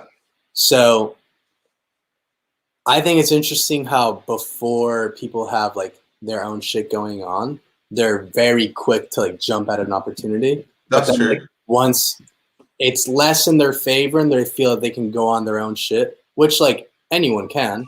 Yeah. But then they have to deal with the contract. And now it's that's like Megan Thee Stallion, like what she's going through. Yeah. If you know about that, yeah. It just becomes less appealing to you because now you feel like you don't need PAQ or you don't need that label. Yeah. So, I don't know. That's why I would just never sign that shit. Like same, but bro. I'm not sure many people want to go the long route. Like, how many people actually want to go off their own back and make YouTube videos every day for like years before they finally get some sort of traction? Like, not many people want to do that. So if you're willing to fast track it, so to speak, then you're just gonna have to deal with like the contract. Obviously, it's shitty that they're in that contract, but also that is the game.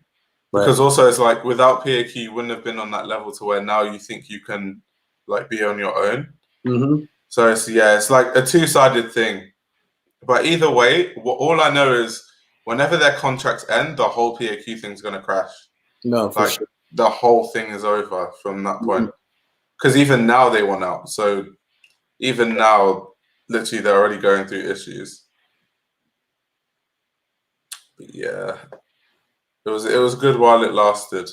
He said, "I should bring back the fit battles on YouTube." What was that thing? The best dressed YouTuber. I remember that. Huh? I remember that. Do you remember the best dressed YouTuber? Yep. Yeah, that was interesting. It was. Oh my! Wait, would Fernando combine his business with Jacob's, save on costs and share profits equally? I don't think so. You can answer that. No. That's just too complicated. Like, I don't feel like you should mix friendships with business, bro. You have to divide all this shit, and it's and then it's like, oh no, I paid for this, you paid for this, and it's just like, that messes up friendships, bro. Like, big facts. Yeah. I think this is for you, or maybe someone else. Can I bread greedy boots off of you? Nope. Okay, so someone said there's a female PAQ team. Oh, so you're talking about Naver. Yeah, Naver is same thing. They're in a shitty contract and they want to get out of it. Also, so so Naver's going to crash as well.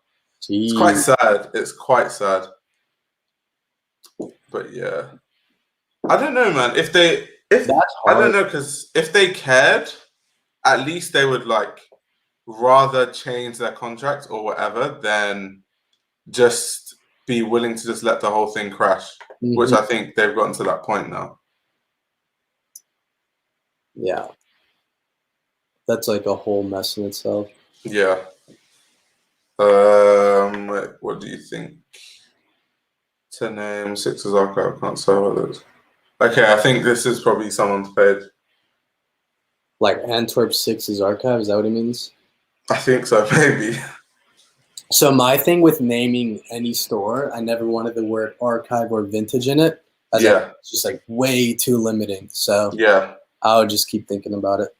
Yeah, because literally, if you wanted to start selling different types of clothing, Yeah, it's like if I just had the word retail in my name. Somewhat similar. Yeah. That's actually a very, very good point. I'm not sure about these IG pages, but I think you would know. I don't follow any of them. I just know that sometimes they post my stores and like I know alright. Yeah. You get right up. Yeah. Wait, someone said Naver has already crashed. They terminated it. Oh yeah, well I already knew that their contracts were crappy and they wanted out, so that doesn't surprise me. Yeah, that doesn't surprise me at all. Everyone's like, what's going on with you? Like, why did you leave YouTube? He answered it earlier. You guys will have to watch the live stream back. How does Fernando feel about being the guy to pop the lid off the whole archive thing? I mean, I don't think it was just me, but I think like in the time I was doing it was when like archive was getting a lot bigger. Yeah. And I don't know, it's just fun because now there's a lot more people that are in the community.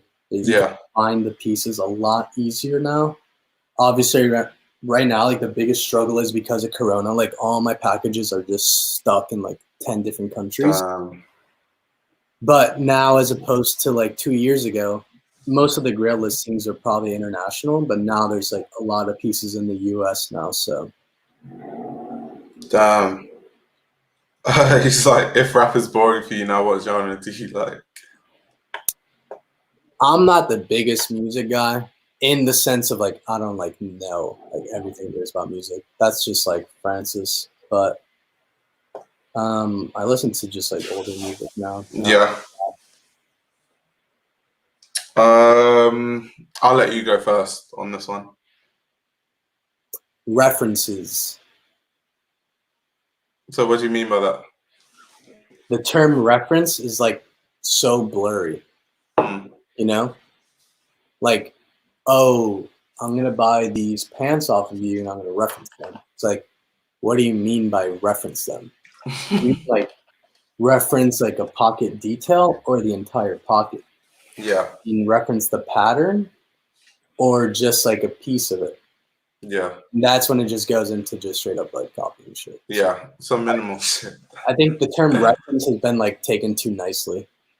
Everyone's like, oh, okay, yeah, I'm gonna reference this. Like, Yeah, I don't even know how you can reference a piece. Like, I've never. so influenced by it.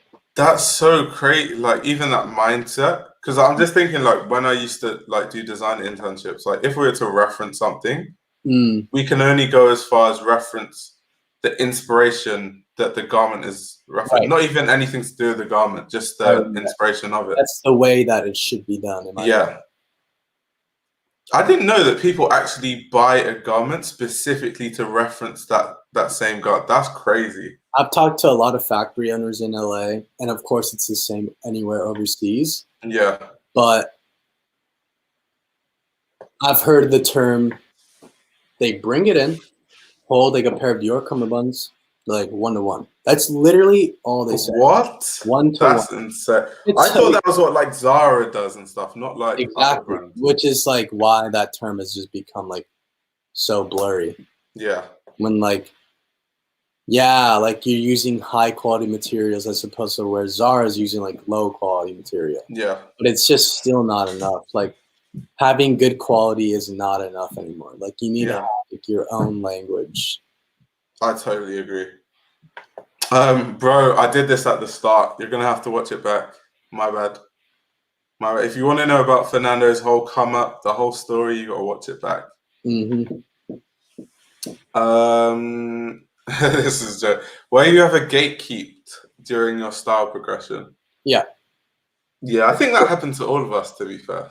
Yeah, that's why I named it Silver League. So for anyone that doesn't know, the name Silver League is two different meanings per each word. Silver being like second place like referencing second hand, and league in the sense of anyone is allowed to join a league. So a basketball league, like a math league, like whatever. Yeah. Like anyone can join it if they want to. Yeah. So it's literally like the whole like ethos behind Silver Leagues. Like it's the opposite of gatekeep. Like that's why we give all of the information, all of the measurements, like everything that you need to know about the garment that we're selling, like is on that like post. Yeah. Who's the most interesting buyer you sent to? Like as you said, buying to reference. I sent pieces to LV head office. The most recent was Off-White, and I was actually extremely impressed by the design team because they held like several of my archive pieces, several of my vintage pieces, and just like actually being there to understand like how they were going about referencing, which was my always biggest concern about them. Oh wow! So you were there throughout the whole like process? Yeah. Oh wow! So they had a undisclosed jacket on the table, and then they were speaking in Italian, and then I like understood some of it because Italian and Spanish are like somewhat similar, and they might speak some English. And then like what they wanted to reference was either the style of it, so whether it be like weight, for example, like drape, for example, or like the smallest like little seam, which if you only take like a small, like barely like almost nothing of it, and you implement it in a totally different garment, like in my opinion, like that's fine. Right. So I would say that was the most like interesting in the past. I'm quite surprised they'd let you like stay through the whole process. Do you think they were just trying to be like transparent? No, I think they also genuinely wanted to hear like what I had to say. So Okay. Would you ever go to fashion school? um, probably not, just because like I don't know. I'm more of like a person that likes to self-educate themselves. I'm not against the idea of it, but Yeah. I'm not sure I would. So as far as for business, I've thought about it, but I don't think there's enough information out there for secondhand businesses. Like Right. when you see all these like business equations, like okay, like here's your profit margin. If you put into this equation with a percentage of growth, like 4%, then you'll be at this. I'm like, what is it telling me though? Like, what if I just don't find enough shit to get to that 4% extra? So like, Yeah. I don't see how it would directly affect my business. I'm sure it would if I find the right like person to bring on the team. Right. Like I just said, like I'd rather bring someone onto the team that has that knowledge as opposed to myself having to know everything. Yeah. Oh, this is a good question. How do you feel? What do you feel about like upcycling and brands doing that? What do you mean upcycling? So like taking it's kind of like recycling. So you take pieces from garments and old garments and then make it into something completely new. So like So garments that have lost their purpose. Yeah, like repurposing. got it. Um, I think the best person to do that was Margiela, Yeah. but I think Needles has done okay at it. Um, who was the other one that came to mind that did that? Yeah. I think now, even recently, what brands do is like they want to seem like they're sustainable. So they take like garments that Right, they would have like destroyed in the past and then they like upcycle it. So right. people like Margiela is actual, like that's genuine. Mm-hmm. But people like Burberry, And it's now, just like like, yeah, S word sustainability is like the biggest fucking buzzword as of like right. yeah, So I don't know. I mean, there's some people that do it okay. Like, um, I don't know. I'm not against the idea. right, I've always like thought of it for like my own sake. Like, what would I do if I were to do that? And it's like pretty hard. yeah. You're just trying to like actually think of something on your own. Damn, people have so many questions. Out of all the archive collections you research, who has your favorite design language and who's the number two? Probably Helmet Yeah, and well, I don't know 1 and 2, but Helmet and Margiela. yeah, And I don't big really own facts. that much of them. I've owned more Helmet than Margiela, but I would say probably those two. Yeah. But Margiela, like he just inspires so much. So like all the brands I see now, it's just all Margiela. Right. I literally all of it. Mm-hmm. What this guy say? Yeah, what's a perfect first job for a dude with no experience but is attending school? I don't want to intern to. If you don't want to intern till you get your degree, that is, you're going to struggle, bro. What? You don't want to intern till you get your degree. That's it. So what are you gonna do during the summer? Just like mess about? That's crazy to me. I interned after my freshman year of college, I think. Yeah. I interned at the Food Network. That's crazy. What did you do? I was an ad sales and marketing intern. Oh, damn. It was pretty cool. Like I kind of took it for what it was, and I thought of how that could be applied into like another industry. So Yeah. No, I interned every holiday when I was, because my first degree was in chemical engineering. mm, And like every summer, I interned every single holiday. right. Like from the summer before I went to uni to like all the summers in between. So like when I, It's even like super when I was in, important. yeah, I still like reference back to how I run things right now. I always think about that one internship. I'm like, this is how they did this, this, and this. Like, yeah, there's so much you can learn from it, even if yeah, it's not in your ideal or end goal industry. yeah. I'm not sure what industry he's going to be in, but just personally talking about fashion, Mm, I got this job when I was in like second year of school and it was like really well paying. And the only reason I got it was because of experience. And I was like, are you sure? Like, I don't have a degree. And they're like, no, we don't care about degrees. Like, we actually don't care. They're like, we just care about experience. And like, you've shown you can do this work. Yeah, so exactly. trust me, if you're waiting till you finish your degree to do an internship, that's crazy, bro. Like, that's wild. Now you have to. You have to. Like, what are you doing in the summer? Like, seriously, a summer's a long time.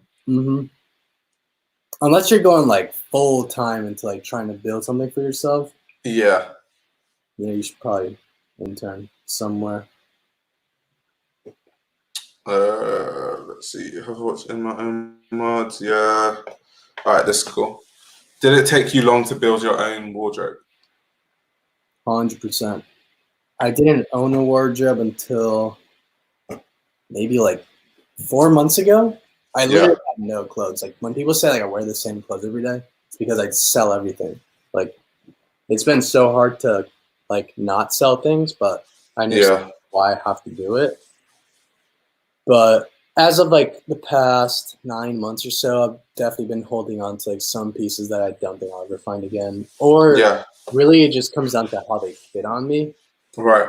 If it fits me perfect, I'm like, I've owned like 2,000 garments and like there's only been like 10 that I've liked the fit of. So yeah. What do you say? What I'm trying to say, general jobs, not fashion. You're studying marketing. Yeah, even in marketing, still, you can get a marketing internship for sure. Yeah. Like, trust me, do not wait till after, because what's going to happen is when you get your degree, there's going to be other people who have actually been interning in the summer, where so you would have no experience, and then the people you're competing against would have interned. So they're not going to choose you. They're going to choose those people first before they choose you. Because like now, so many people have degrees that like they needed like differentiating factor. Yeah, they need way more than just a degree. Like there needs to be depth to you. How do you plan to grow Silver League? You spoke about offer. Do you have anything on the table?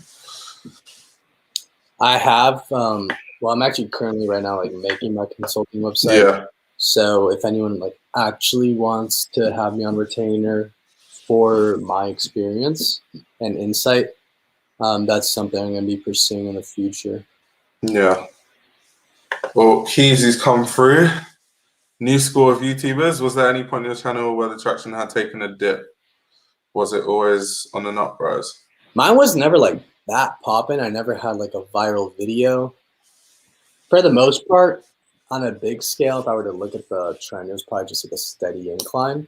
That's like Sanj. Sanj said it was like that for him. Right. So that's the other thing with YouTube. I know it's super easy to get caught up in your analytics. Yeah. But it's best to just not.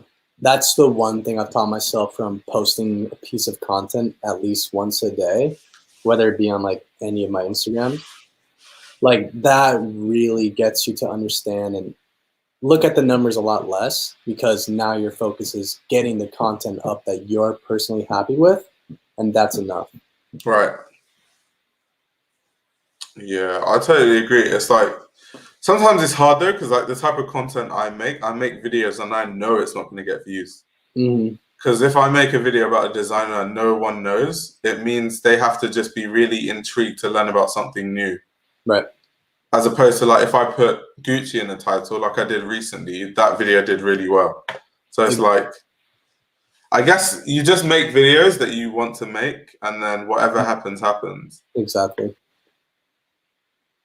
Guys are asking questions you kind of already answered before. Yeah, everyone's just telling him he needs to intern. Yeah, that big facts. Big facts. Should I go to fashion school? Is it worth it? Okay, this is a deep question, especially because I'm going to fashion school. Okay, so let me just tell you the truth of it. If you know what you're doing, then for the most part, you don't need to go to fashion school. Like, it depends. It also depends where you live. Like, if you live in London, you can get away with not going to fashion school because there's so many places you can intern. Like, bro, you could intern in Savile Row and be a master tailor. The only issue is a lot of people don't actually know what they want. And they feel like for going to fashion school will solve their problems. And fashion is such a like competitive industry that to spend all that money on a degree if you don't know what you're doing is I wouldn't advise it. I'd rather like don't go to college now, like find what you like and then go to college later. Yeah, I agree with that. Because yeah, like fashion is not like it's not like medicine where like when you graduate with a medicine degree, like sure thing you're probably gonna get a job. Fashion, the degree means not like I've told you, I've gotten jobs over people that have fashion degrees because they don't have experience. So like you just have to know what you're doing. The only reason why I'm even going to study fashion journalism now is because I want to like write more about fashion. I just know it's going to help like freelancing. But if you don't know what you're going to do, nah, don't go to fashion school. Trust me. Especially like an expensive fashion school. Like people be paying 60K for Parsons. Like why? Why? In this day, in most areas, you need so much more ways to diversify yourself. And yeah, facts. Like I think the issue with degrees is people just think when you get a degree, that's the end of it. Like all your problems are solved. You're guaranteed a job, and it just doesn't work that way.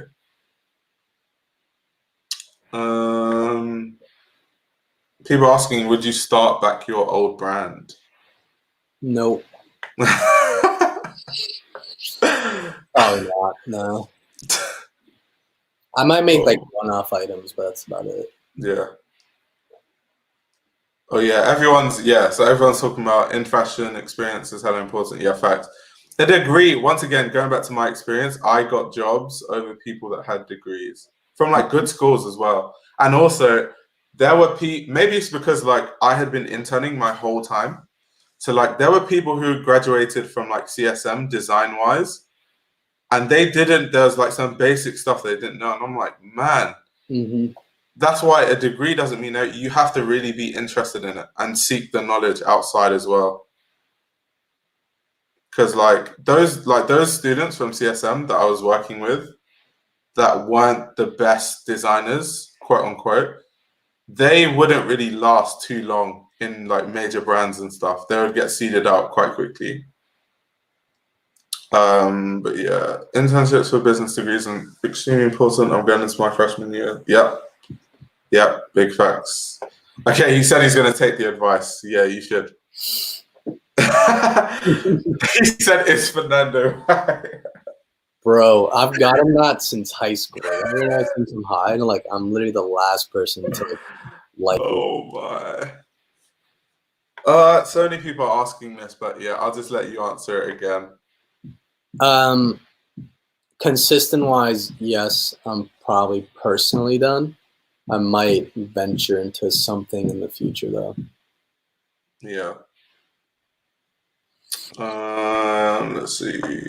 You feel like you can expand the brand into a new branch, combining a new field like curated furniture. Yo, that's really cool. No, have you thought of that? Yeah, I thought about doing furniture, but it's just a lot of space that you need to have for that, and it's a lot larger of an investment.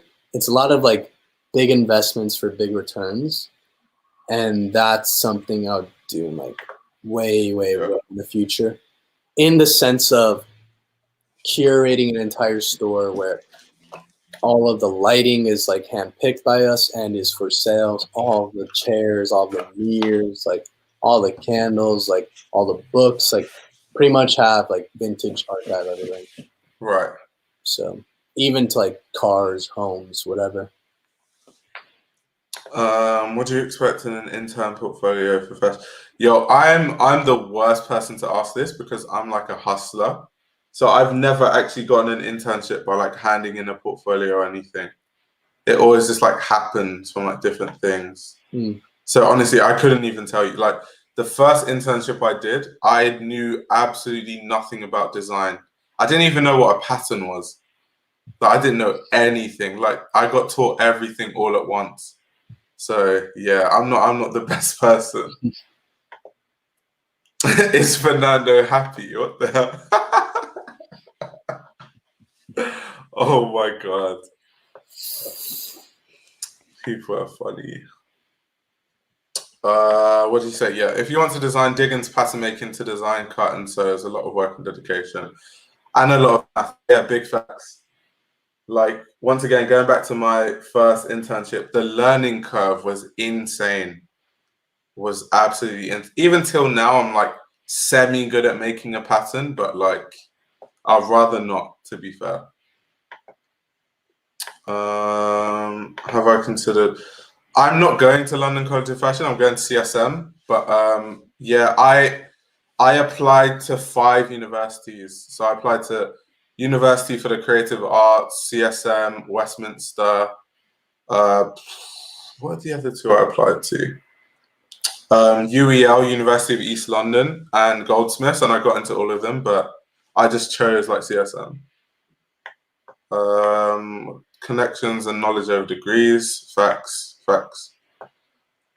This is an interesting question because I'm not sure if you like struggle with this. I'm guessing you do. I've had it, and I've always had that idea in the back of my head. That's kind of like one like setback that you can't pinpoint. Right. And it's not really too much of a setback because I've always believed like, yeah, you just got to have your work speak for you. So I've never had like people call me like names or anything in the career. I've definitely had it in like high school when like everyone's a lot more immature and they start like, oh, yo, like mow my lawn, like soccer game, and then they it's just like pointless shit that people just need to like grow the fuck up and like not be in a bubble where they're just around like people. Like you have to speak to everyone. Like everyone's equal, like no matter like what they are. So yeah, with me, I don't think anyone has ever said anything like slurs and stuff like the N word, but you can always tell like when you can feel that energy where it's just like they don't facts. you for like some stupid reason. Like bro, I was working for this brand where like the price point was so high that like all our customers were like all these like lawyers who are partners at brands and stuff. So this woman like walked in and she saw me and she was like confused as if like, what is he doing here? And then I was like, oh no, I'm interning. And she was like, okay. Right. And then I think like my boss kind of like knew what was happening. So she came to my defense and then she was just like, oh yeah, he's my new intern. He's studying chemical engineering. Because she knew that if she said that, then like all of a sudden she'd like view me differently, which I found was crazy. Yeah. Because once she said the whole chemical engineering thing, she kind of like, she was like, oh. It's so funny. It's like, wow. Crazy. But yeah, I guess I don't really let it affect me. Like I know it happens, but it's just like, it's just one of those things. Yeah, you can't change it. Like I just when you say, as a Latino, what do your parents think about you being in fashion, spending so much money on clothing? So at first, like my parents didn't really get it. So at first it was like, literally, why are you spending so much money on clothing? As time progressed, like I was always like a reseller in a sense. I would always sell like literally a bunch of shit in school. I would sell and trade like snacks. I would sell like my soccer clothes and soccer jerseys. So I was always just like selling anything I could find. Right. So they knew from the on-go, and my dad having his own business, it was more in my nature to do my own thing. And because my dad went through that process himself, he's like a lot more understanding of like me trying to pursue something on my own. But with that said, my dad went through like a ton of schooling. So he's always been like a firm believer in school. As foreign parents are. They just like want a better life for their children. And like doing the polar opposite of like all of my brothers and my family was like a huge like, oh fuck, we fucked up. Where did we go wrong? Unfortunately, with like foreign parents, like you just have to show them results. Yeah, facts. Same with me. Same. Same. Like it's weird because like even my parents, they watch my YouTube and stuff. It's like so weird. Yeah.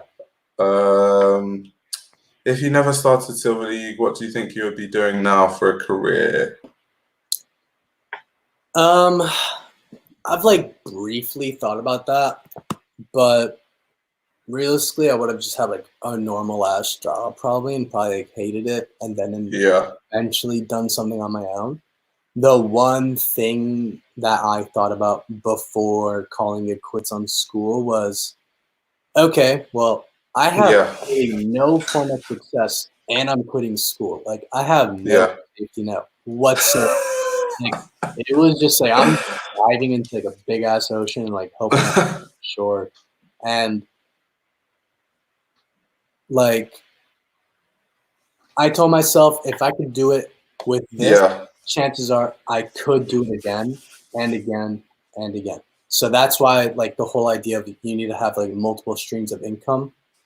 First, you just have to get one, of course, like anyone, yeah, and then you can venture onto something else, something else. It should just be like a natural progression of like what you're genuinely into and how you can provide value at the same time making a business out of it. yeah. Um, People are still asking about this whole minimal thing.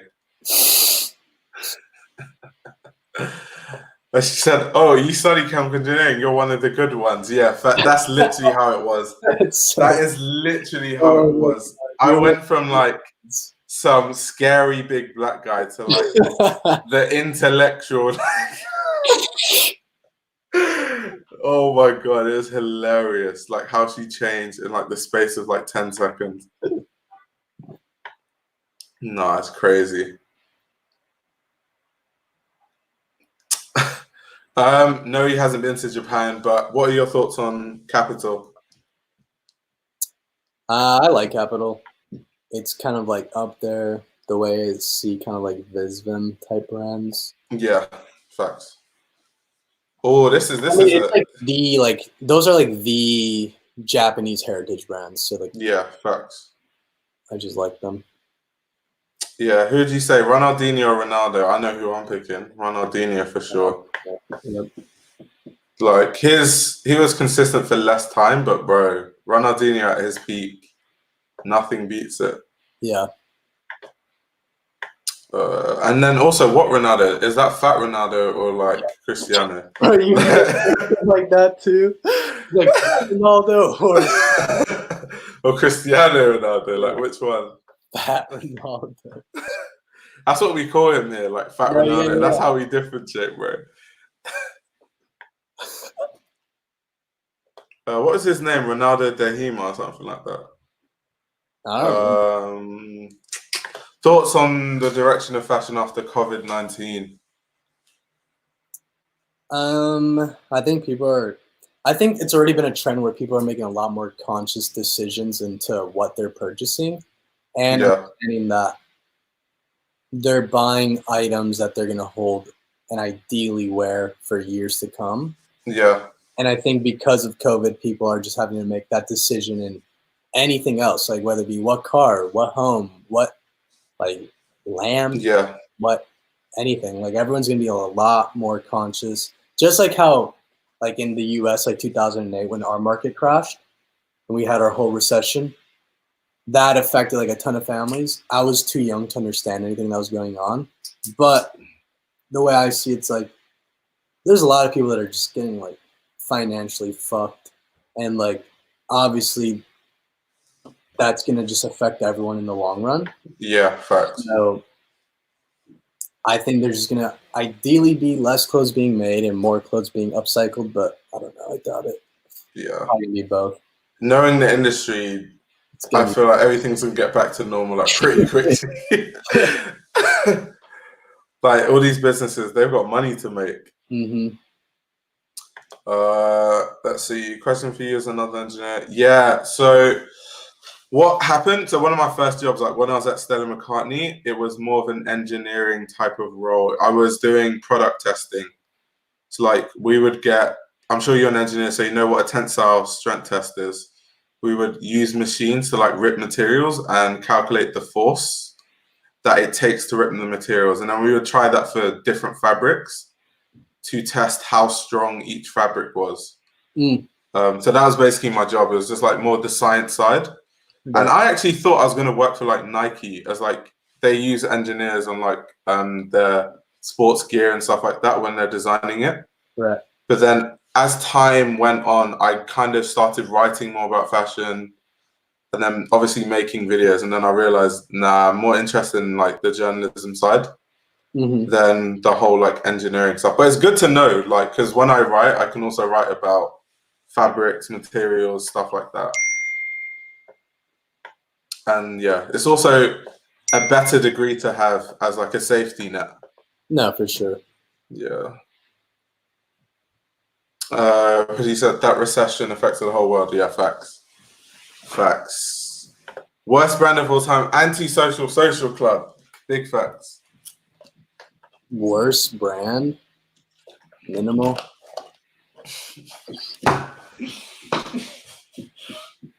Bro, you hate minimal. Yeah, I do. I would love to like meet M. His name's what the fuck?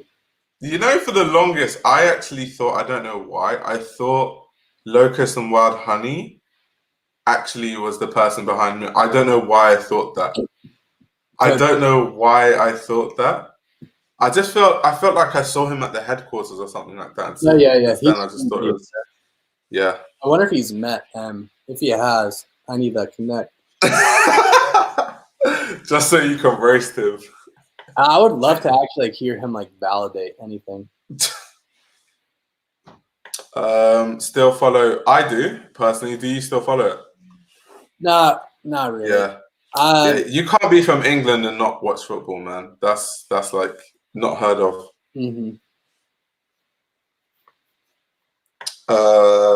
It's like best cleats. Bro, we don't call it cleats here, but that's definitely a question for Fernando. We call it boots out here, bro. No, yeah, I call them boots. I go with the Superflies. Is it? I'm more of a I like the classics. I like the Adidas Predators. I got the Archive ball right here. Woo! Archive. Right, you should put that on Grail, bro. No, dude, I want to make my own soccer ball. No, that's insane. No, I want this whole thing to end just so I can embarrass Sanjeev on the field. Because my boy is too he doesn't understand, he's bro. So confident, and like he's always like, "I'll wreck you in FIFA, mate," and I'm like, "No way!" Like he doesn't understand, bro. England, like in the grand scheme of things, is trash at football compared to like where I used to play. Because I used to play in Nigeria. Like I went to school in Nigeria for a bit, like secondary school, and bro, Nigeria always win the under-17 World Cup, like all the time. Like it easily. Their team is like. They destroy England every time, and I've played against the players that win those cups. Hard. Like in England, I don't think I've ever played against a player who has given me problems like Nigerians do. Like Nigerians will literally make me do the splits and crazy stuff. No, they're good. Like, so when Sanj was like, "Oh, mate," because I told him basically, I told him, bro, I haven't played football in like 3-4 years. I'd smoke both of you. Yeah. I'm so confident. Bro, I told him that literally I haven't played in like 3-4 years. And he was like, "Oh, bro, why are you boasting?" I'm like, just because I haven't played the people I used to play against, bro, trust me. It's not England, bro. It's not this fragile football. Yeah. He said, "Where is Nigeria?" It's in Africa. Oh my god. Sandy said he'll smoke us. Oh my god. I'm dead. That's hilarious. He said African players are so tight. Yeah. The thing about African players is development. So when they're young, they're really good. But then as they get older, unless they go over to like Europe, there's like we have like good youth clubs and no like pro teams. So like, there's no development. Once you're like 20, just leave. Like if you're good enough. Yeah. What do you say? Sandy said who? Bro, I'll smoke. Sandy would get smoked. Oh my god. I've seen it, bro. he would get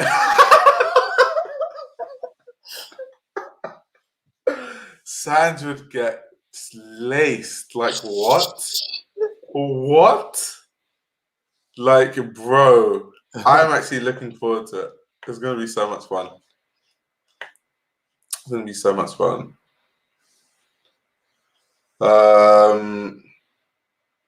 Thoughts on logo designer belts? Are they tacky or do they add something to an outfit?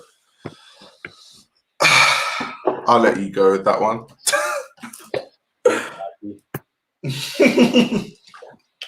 Yeah, that's just the end story of it. Yeah. Like, it is kind of tacky.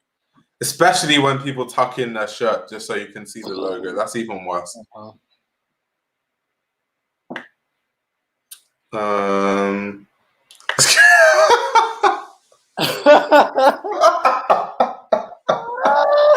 That's fuck. Oh my god, bro, what the hell? Oh my. Was your part? I didn't even know you worked with Owen on Colette Hyatt. I didn't. No, I didn't. Yeah. I mean, he took like photos of me, but like I didn't do anything to the clothes. Okay. How many pieces do you have in your personal wardrobe? Do you even keep count? Do people do that? No, I have like 3, 6, like 8 pieces of footwear, 2 jackets, like 5 of the same T-shirt, and then maybe like 8, 6 pants or so. Yeah. Favorites are right here. Oh damn! My guy's literally got it like up like a frame. My guy framed his clothes like a picture, bro. That rap. That's crazy. Do you think it's possible to invest so much money in clothes that you don't have to spend new money? Yes.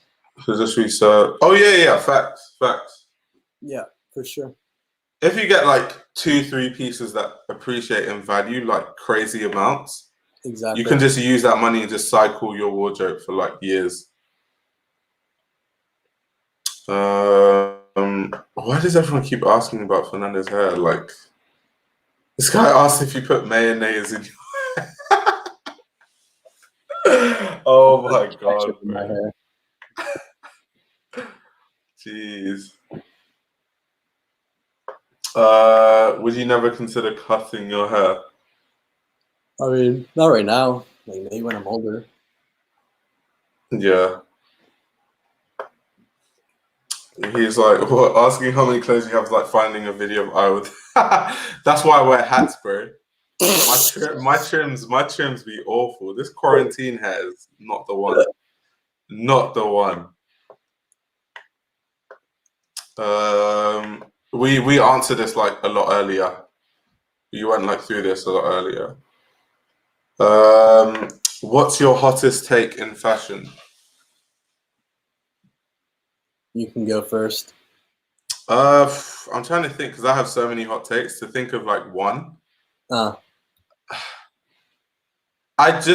don't think people like Ian Connor, Lucas Abbat, and all those guys are iconic, especially because I'm from like London, so I just don't get it.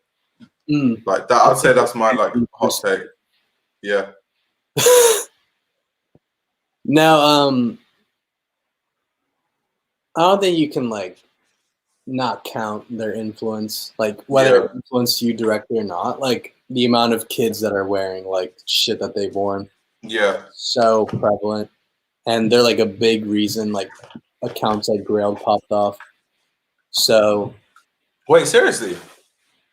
Yeah, like they were like they were seeing Ian like a bunch of clothes like Cardi, Rocky, like all of them. Oh, I didn't know that. Them or Og as a whole and like people that are affiliated with that, like they definitely have their own pull in fashion. It's a lot more streetwear centric.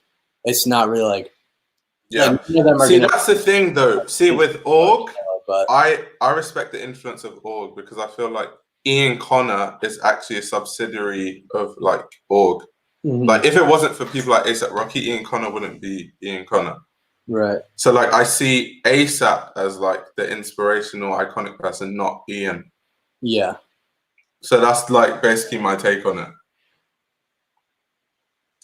That's because when I see Ian, the way he talks about himself is like he's ASAP. they all talk like that, dude. Because I was watching a video like not too long ago, but he was talking about like someone who didn't pay homage to him or something. I can't remember who it was, but like it was a big deal. Yeah, I mean, they're probably like, I don't know. It's interesting. Like they definitely have a ton of influence on like who pops off. Like they Yeah, can take someone and make them something yeah, more than what they were. Is it for everything? Probably not, but they definitely have their own pull yeah, in like a smaller sector that yeah, then, you know, evolves into different things as it spreads, and then it's just like a big bubble of everything. yeah. Yeah, like I said, it's a hot take because I've said it in the past and people go mad. People go into, what do you know about fashion? I'm like, Yeah, bro, I'm from London, bro. Like, gee. yeah. Like, if I ask you about like Skepta's influence on like grime culture, you wouldn't be able to tell me. So it's the same thing. No, exactly. Everyone, I remember this. Who made the Air Force One popular? ASAP or Nelly, bro? People were wearing Air Force Ones before any of them. That's what I don't understand. Yeah, especially like something as common as an Air Force One. Yeah, like what? Like in London, everyone's been wearing Air Force Ones even before like Nelly was relevant. Uh, Wait, are people more on the fence in America when it comes to stereotypical jokes? Growing up in the UK, especially in London, they made everything amazing because we're joke. But yeah, the thing is, English banter is really cutthroat. Mm-hmm. It's like really direct. So I'm not sure if like it works that way in America. I feel like it doesn't, from what I've seen. I think because American history is just like so much worse. Like with how the Native Americans were treated, like the whole black people slavery. Like we don't really have as much of that here. So when we make jokes, it's not considered as serious. Where I feel like in America, we take them more seriously. Yeah, I mean, I would just never say that to anyone that's not a friend. Yeah, same. So I don't think it matters like where you are. Like Yeah, you said it to the wrong person, like you're kind of fucked. yeah, facts. What do you say? Oh, this person's talking about Ian Connor. I think they have style and passed it on to a lot of massive artists. Why do you think Drake's wearing rough in the leaks? Yeah, I guess so. Like, I don't know. I've never been one to like look at what celebrities wearing and then just And wear then the just same like, thing. So I can't really understand it. Okay, so people are saying so. Ask Pizza. There we go. So that was the guy who he said wasn't paying homage. Yeah, there we go. what? Who wasn't paying? Oh, Ask Pizza. Yeah. got it. Ass Pizza is cool. Yeah, I've heard like he makes clothes and stuff, and they're quite like decent. Yeah. Oh yeah, we touched on this earlier. Like people think that people like Fernando just goes to like a flea market, buy something for like $5, then resells it for like 100, but it's not how it works. No, I mean like that can happen, but not all the time. Yeah. Nasta's major. Yeah, so that's what I mean. So for me, I like I respect originators. So like Mm. so when people talk about like icons, like people think of, let's say, Young Thug is an icon, but I'm like, the sound that he uses, Future created it. So like, if Future didn't exist, Young Thug wouldn't be relevant. So I can't. Something in my head can't see Young Thug as like the icon when Future exists. So that's how I see fashion. Like ASAP Nast, ASAP Bari, and ASAP Rocky were the three fashion guys who basically single-handedly molded Ian Connor and almost like created him into what he is. So it's like hard to see him as the icon. And then people don't say the same thing about Nast and Bari. They might say the same thing about Rocky, but not Nast and Bari. Especially not Nast. Mm. Well, I've seen both of them buy very interesting items. Yeah. Like Nast likes buying literally anything that's left over. That's what he likes to buy. Like he doesn't like shopping day one of a pop-up. He likes to come at the last day and get whatever one wanted. But Ian also makes some pretty interesting purchases too. So yeah, they definitely all have some overlap though. right. Even London kids, bro. I don't know what London kids. I don't know. That kind of like stand like Ian. Really? Because when I think of London fashion, I think of like back foot forward shit. Yeah. I don't know, because London fashion is not like fashion here is just mad. It's madness. Like all these students that like go to CSM and stuff, they all just do their own thing. Like they all dress like mad people, but like in a good way. Like unique. They have unique styles. So I find it hard to think of like Ian stat. Maybe like the streetwear scene. Maybe.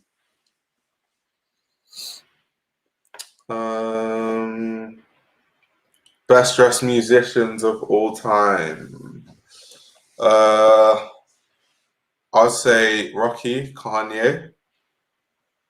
If I'm talking about like female, Rihanna has good style. I don't really know anyone else, to be fair. Pharrell. Yeah, can't really think of anyone else. Our parents made Air Force Ones relevant. God damn, so many questions. Wait, I'm just gonna have to speed this up. Yeah, there's a lot. Jeez. I'm like trying to like even decide, but I'm so behind. Like, my God. Okay, someone said Narciso under big facts. Big facts. I don't smoke. I drink like once in a what, like once every like 3 months almost.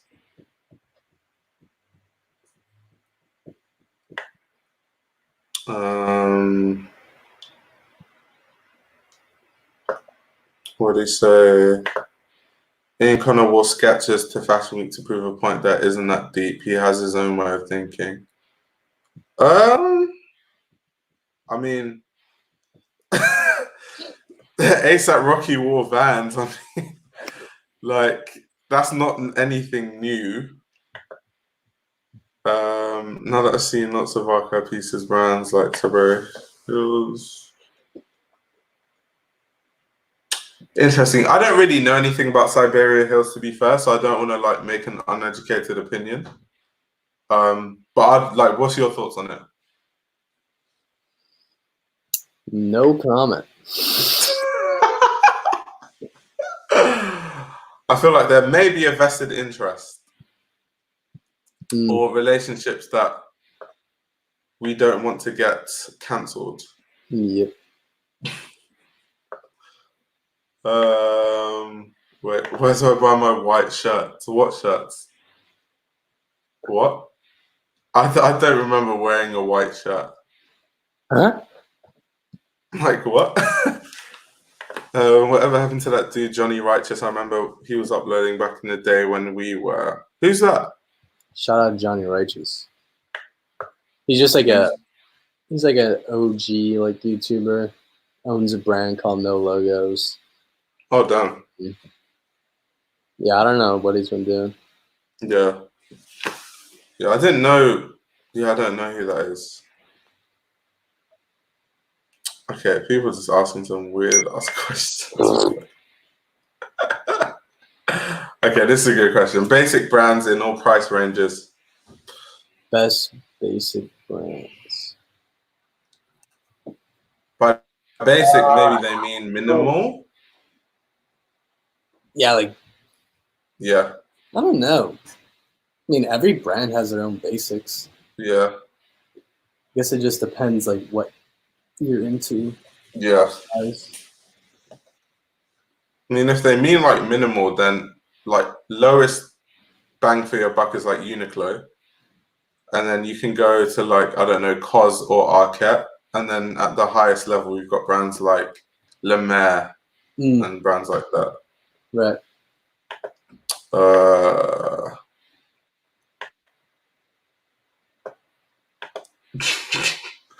Did you ever wear Wyatt's? No, I don't like boots or any footwear that's like pointy. I don't think it suits my proportions that well. Yeah. I hate them though. I think they look good on some people. Yeah. Okay, so that's cool. So someone said you're friends with the Siberia Hill. So guys are trying to get you into trouble. That's hilarious. People really trying to get you into trouble out here. That's hilarious. That's crazy. What you think to incorporating grime/red aesthetic into fashion? That question is really confusing. I think you're gonna have to rephrase it. Mm-hmm. Yeah.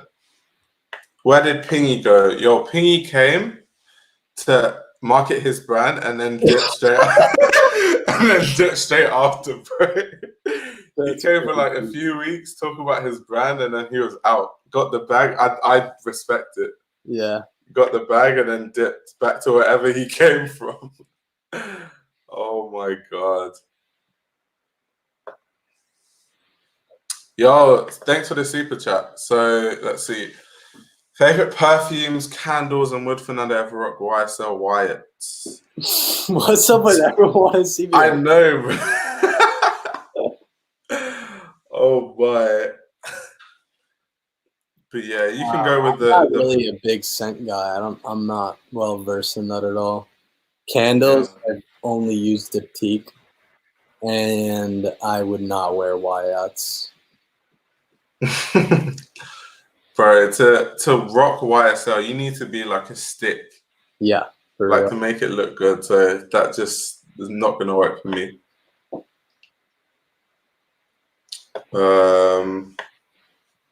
Let's see. What best grocery store in LA? Yeah, shout out to Erewhon. Oh my god, bro. Jeez. Am I from London? Yeah, I'm from London. The cold city of London. Opinions on John Galliano, Gosh Rutinsky, Ian Connor. Does it affect how you view the piece knowing of their controversy?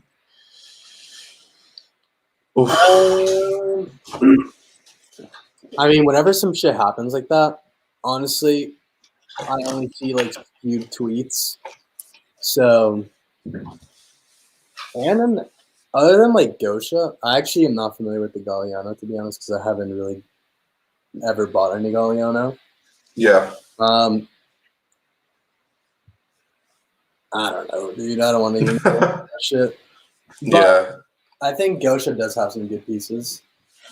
I agree. And I like his new brand, to be fair, GR Uniforma. Oh, right. Yeah, Crazy had to drop his name. Yeah, that's it's true, which it probably is. Yeah. Wait, what did he say? Pingy is coming back. Bro, if Pingy comes back, it definitely means he has a new brand. Bro, he did. Remember? He came back and he had like a new brand.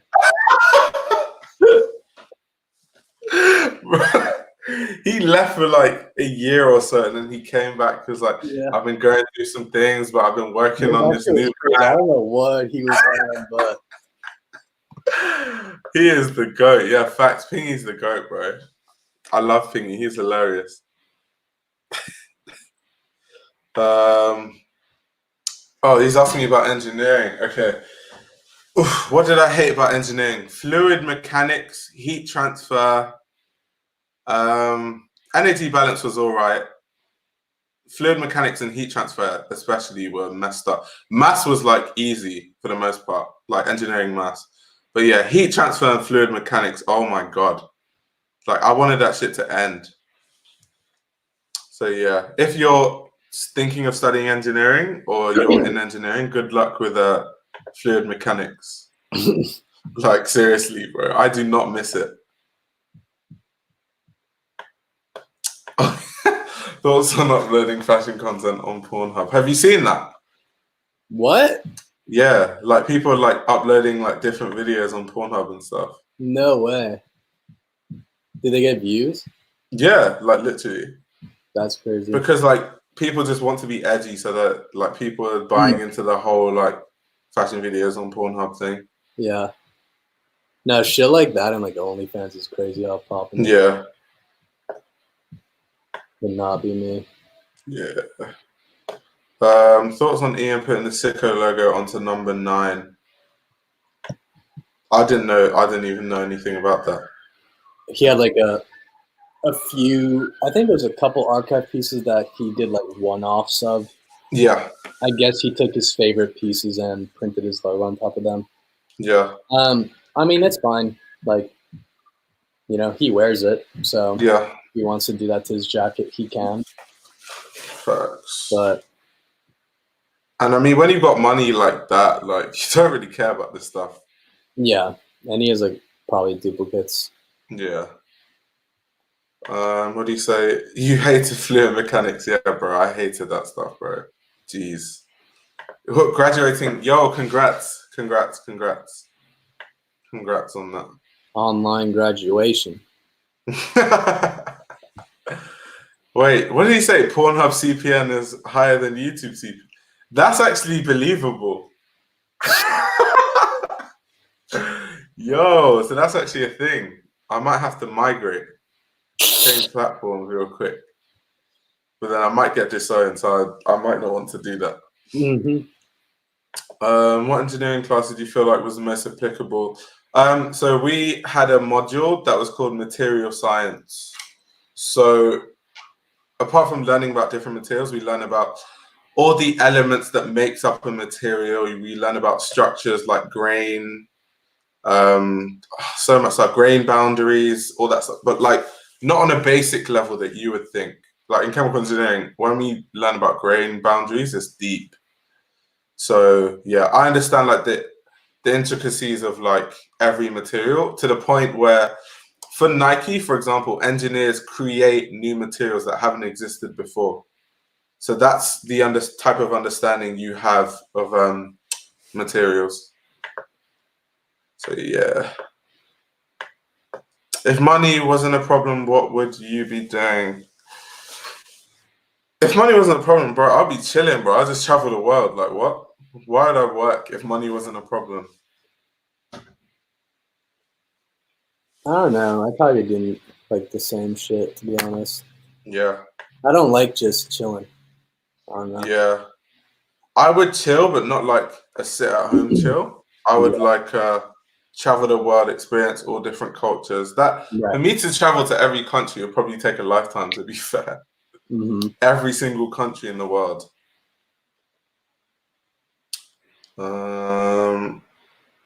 If your partner had an OnlyFans, what are you doing? I don't think that could ever happen. So yeah, I'm not even going to think about this.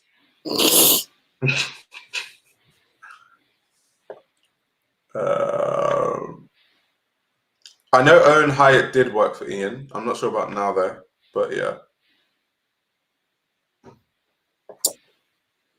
Oh yeah, to pivot actually, I wanted to ask you this. What do you feel about like quote unquote like fashion OGs or like quitting YouTube? I'm pretty sure like no one uploaded their most recent video. It was like, all right, that's it. It's just like you just slowly never get around to filming, and then it just becomes this thing where you disappeared. But I don't know. I think it's a lot harder to knowingly be leaving YouTube because obviously, like, it has led to so much, and it could continue to lead to more. But I think me personally, I've always wanted to build something that wasn't reliant on myself and my name. So being able to grow something that's not directly linked to me, of course, related back to me for the most part. Yeah, I feel like a good chunk of people that have no idea who I am, and I don't know. I kind of prefer that. Yeah, Yeah, that's cool. I don't know. It's just weird. It's like I'm only starting to see the whole effect of like being the face of something, and I don't think I like it. I like being low key. It's like a bit weird. Like I'm on the train and people are staring at me, and me being from like where I'm from in London, Oh, like I grew up in a rough area. reacting. Yeah, because I grew up in a rough area in London. So Uh-huh. like for me, where I'm from, if someone stares at you, it means there's a problem. So like I go into that part of my head like, yo, what's this person's problem? And then 10 minutes later I get a message like, oh, I saw you like in the train. And I'm like, wow, so this is because Yeah, I totally I've had forget I few have a of YouTube those. channel. Right. No, the way I see it's like, yo, I wish just like if you recognize someone, just like, and you definitely lock the eyes, just say what's up. Like, like especially if you're on YouTube, like any of us, like none of us are like mean in any sense, and like you can usually tell if someone's like in a rush or not, and if it doesn't look like it, like everyone can like read body language for the most Yeah, part. So yeah, big facts. But yeah, man, I think we've asked everything we want to ask for the most part. all right, of But yeah, thank you for hopping on. This was really cool. course. Um, Thanks for having me. if you wanna talk about anything else you're working on, like any more of your projects. Not really. I do want to do like an independent pop up in the near future whenever we're Yeah, allowed to do that. Um, hopefully, we'll make it a pretty big event, but I don't know. yeah, that should be I fire. do want to do some like creative consulting, so I'll launch that website soon. And then I will also be this week pursuing my fourth venture, which is not fashion related. So we'll see if it works out. Well done. Looking forward to seeing that. Oh yeah, for guys who don't know, Fernando is squatting. Oh, yeah. He's not actually on a chair. I don't know how he's done it for that long, bro. This guy has legs of a warrior, but yeah. I got the Sanji cake. Santi's thick with two C's. That's what he said. No, he is. But yeah. Well, thank you for everyone for tuning in. If Sanjeev is still watching, bro, you're gonna get smoked. Facts.